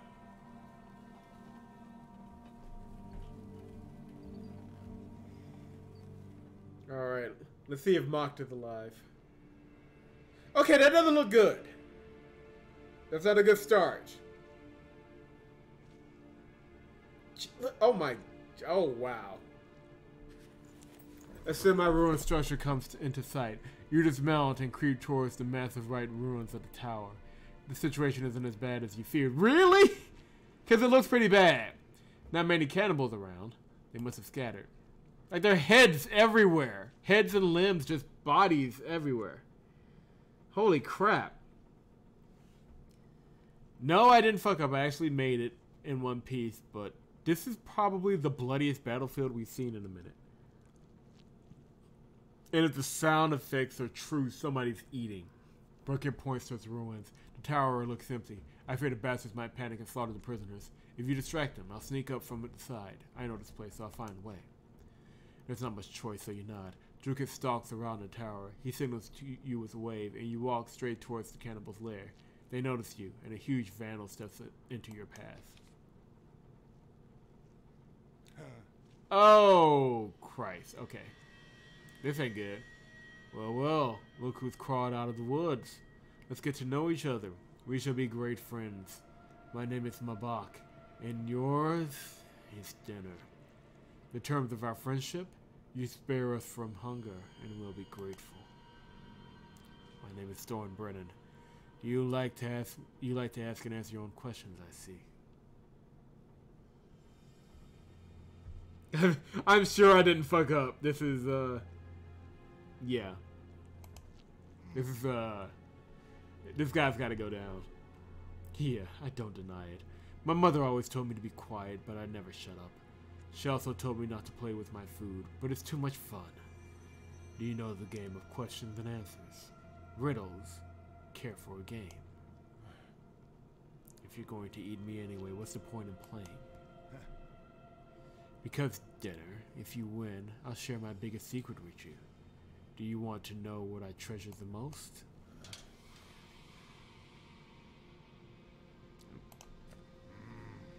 What everyone knows, but few accept. What everyone fears, but also scars with. What's different from each, but similar for all. What everyone hides, but none can tame.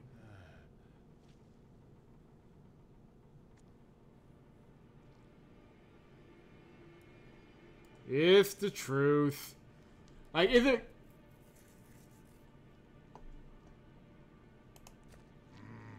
You guessed right, cunning Dinner.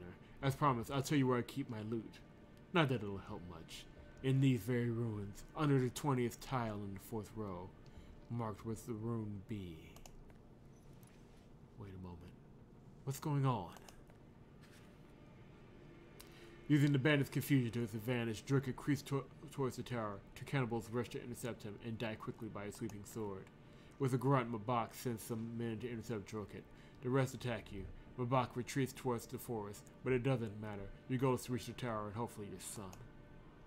The cannibals drive Drukit towards the tower, and soon he disappears in the ruins. You hope that he survives until you're dealt with the rest of the enemies.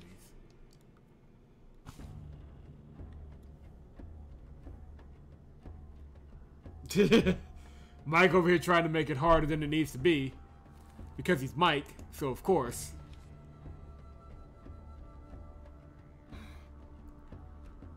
Alright. Oh, crap. We've been at this 3 hours. This will probably be our last fight for tonight. We'll make sure our son is safe. And then we will move forward.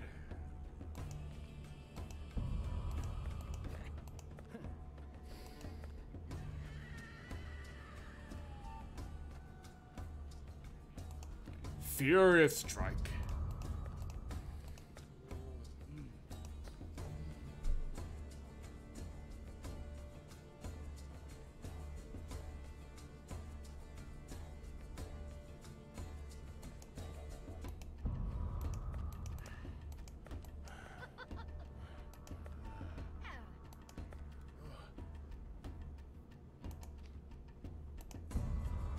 All right. Let's get these assholes.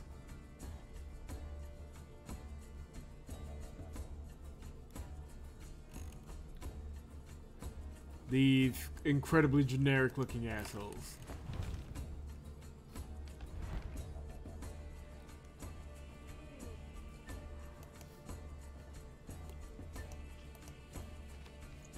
And seriously, this is probably one of the better battles backgrounds in the entire game. It's just brutal as hell.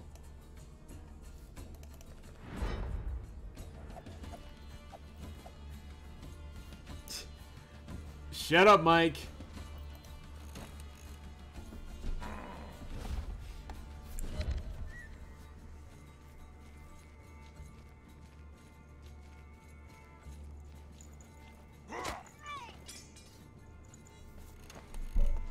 Alright, and you can get the fuck back. See ya.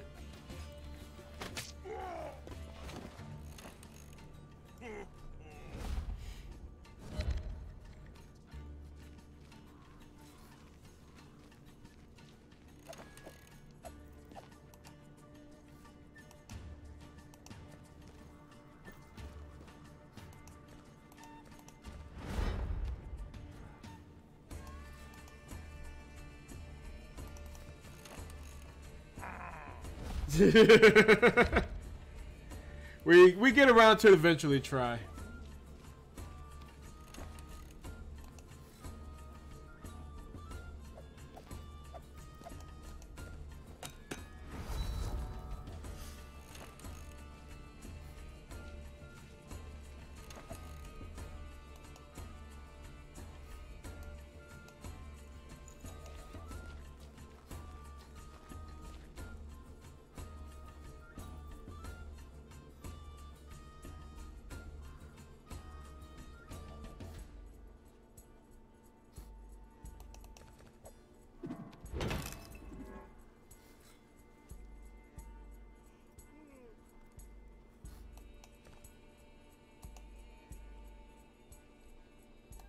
Dead or uber dead?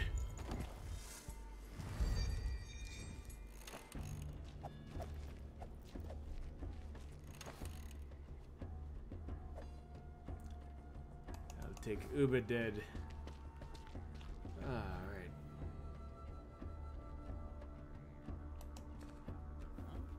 He's gonna be the one who needs it the most.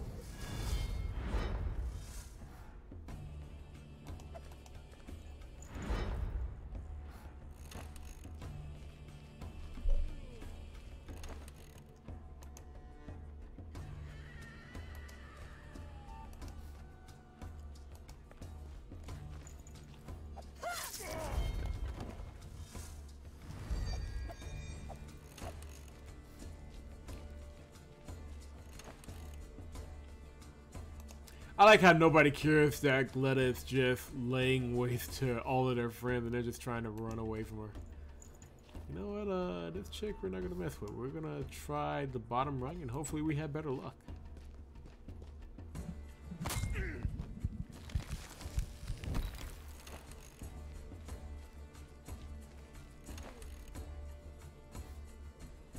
Oh Lord. I thought we had left this kind of stuff behind earlier today.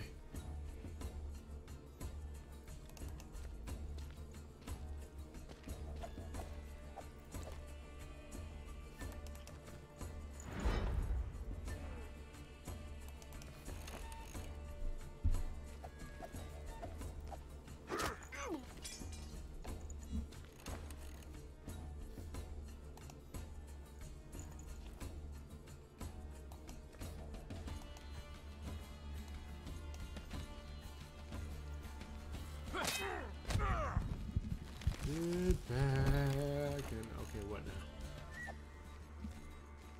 Like, Gletta could probably take this entire army herself. Like, I don't foresee this being a problem for her in the future.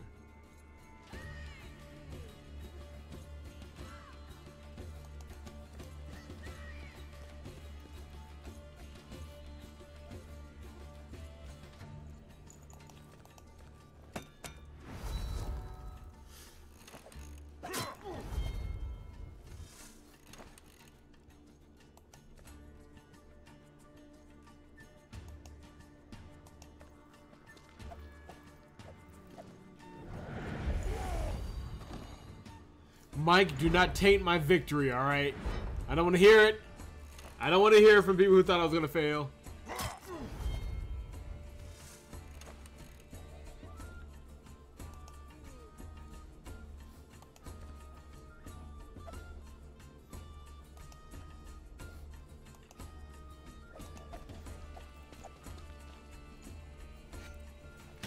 Oh, in the head, making it personal. Good grief.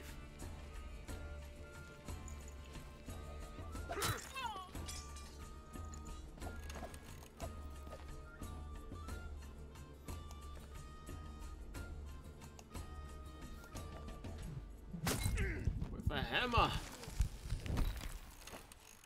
And another guy just wanders into the battle, because why not?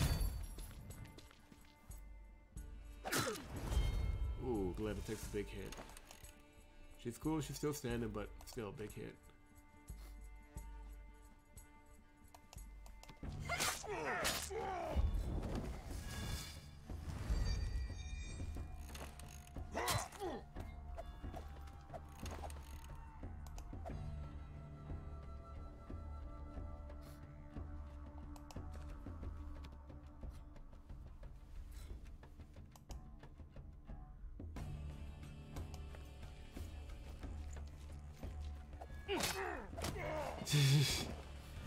If that's the case, then I need to up the victory. Mike, no, Mike, shut up. No, you need to shut your dirty mouth. After all the troubles that we've gone through beating the enemies in this game, I will take a couple of easy fights, alright? We've got our ass handed to us enough. 1 or 2 pushovers isn't the end of the world.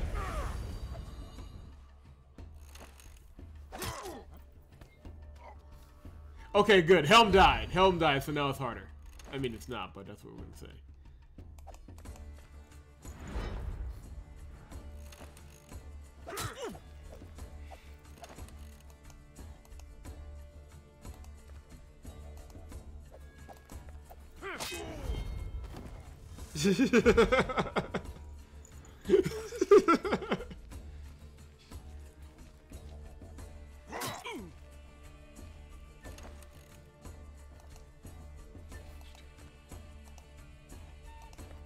And boom. Done. And we only lost 1 person. Nice.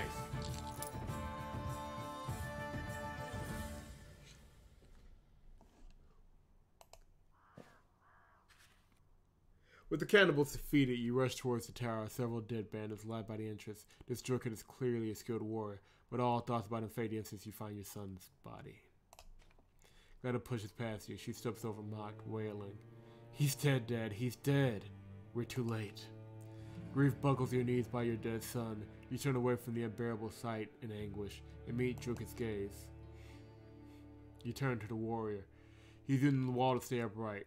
Blood gushes from a wound in his side. He meets your gaze and dismisses your concern with a weary wave of his hand. Just some ill luck. Nothing you can do about it. You approach Druket and realize he will soon die. Not even a skilled healer could heal him. We both tried to save him, you say. We failed. He's been dead 2 days, maybe more. You seem likely to follow him. Shall I fetch you some water? Don't waste time on me. Croaks Druket. I'm dead, and you know it. Take the package in my bag, and the locket from my neck. Wait until you meet someone who can guess what's in the locket. If he guesses right, give him the package. It's very important. The dying warrior gaze fall on Brett. Give him the locket. He should wear it. Now leave, and Opacum, you will be saved. There's no other place. Go to the Watermanor. There you will be cleansed, but beware of the narrow-faced woman. You have questions for Druket, but he's too far gone to answer. His dying wishes are unclear, but you feel the duty to honor them. You hang the locket around Brett's neck, telling him to keep it safe, and set out for the Watermanor. You approach your son's body. Come bid farewell to your brother, you say to Glenda through clenched teeth. He's left us forever.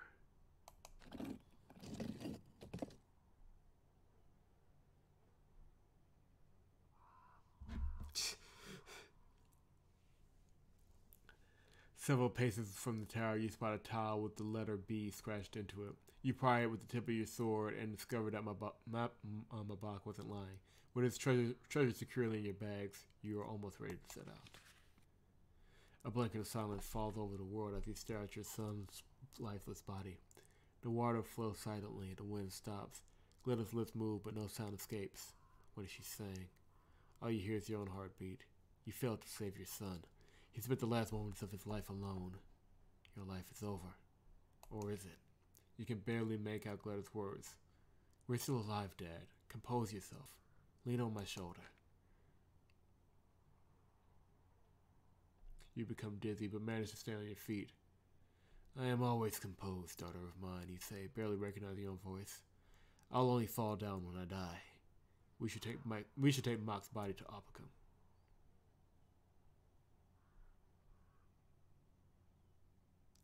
If only Jake... Shut up! We went as fast as we could, all things considered. I mean, most of the delays were inflicted by the game. Nope, the enemy's practice. Mike! Okay, Mike, when you do an absolutely flawless Hitman run on the beginner level instead of killing 50 people to cover your tracks, then call me.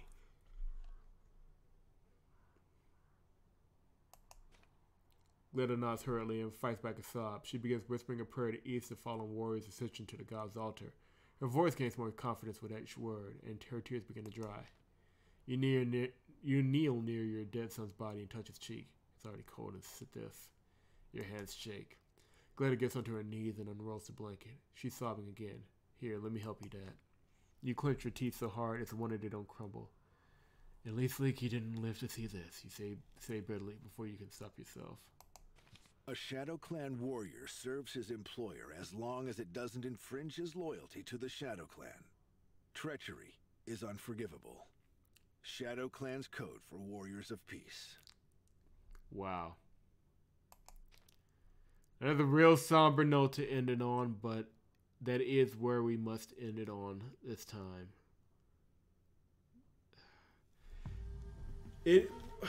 Next time I play it on my own, I will try it. Well, the next time I play it on my own will be privately after I've played it for stream.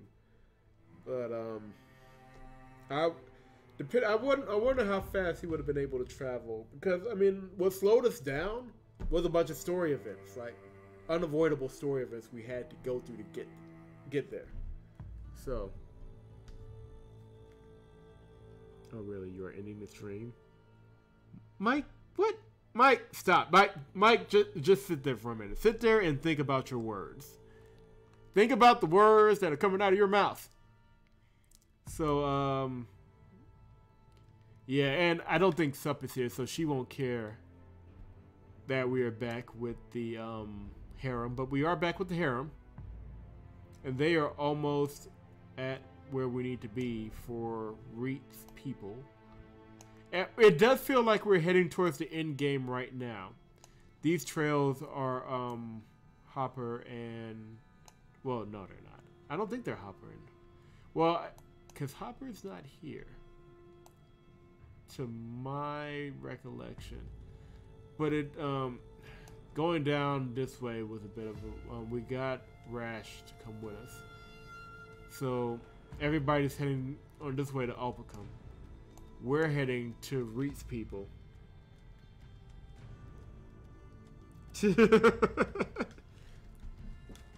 it does feel like we're heading towards an end game here. Let me make sure it's saved. Yeah, we're back with Long Fang.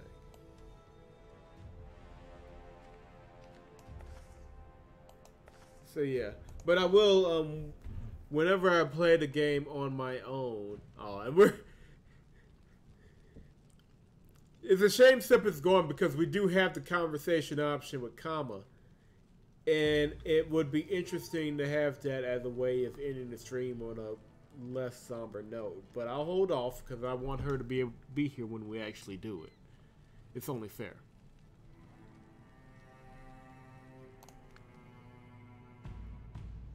But, okay. But yeah, we'll put a pin in it here. And if everything goes well, we'll be back at it tomorrow afternoon. I know Mike usually streams Fridays. Frog also streams. So I'm keeping that option open. If other streams happen, I'll take a step back and just watch other streams. Or I just may do an overnight stream. Like I may start after everybody and just go until like 2 or 3 a.m. But the goal absolutely is this weekend, since I have nothing to do, runoff election is over, other businesses put to the side for the moment. So I'm just gonna, the next 4 days, I'm gonna kind of throw myself at this game and try and get as much under the belt as possible. Oh, Mike, you know we had to play it one good time. One good time. especially after all of that depressing Nekopara talk. But yeah, so hopefully by the end of the weekend we'll have a good chunk done, a lot more revealed. Still, like, it's real. I mean, you notice some of the weaknesses of the game the more you go. It's mostly in writing though. Like, they have to kind of find ways to exposit information through dialogue. That's a little clunky, but it's still a fun game to play. I'm enjoying it, especially now that I really know what I'm doing. I can't hear you. Just come and watch us. Yes, I will be in your chats doing to you what you did to me tonight, Mike. And you better make me a mod so that I can do it with gusto. I can turn down your AC. You know what? I didn't have fun with my political drama. But it is what it is. What's done is done. I can refocus my attention now. But thank you guys so much for coming out to the stream. Can she see? Oh man. If your sister, yeah, I will put the link to the song in chat of the person who sings it. And yeah, if you think your sister can, yeah. Mike, I will not stop you if you want to try. But yeah, thank you guys for coming out to the stream. I really appreciate your support today. Everybody who came through, said hello, hung out with me. Especially in the early going when we weren't on this game and we were talking about other stuff. Again, check us out. We will know Friday around 6 or 7 what the plan is going to be, and we will go from there. Until then, I am JP III, and we will see you guys on the next one.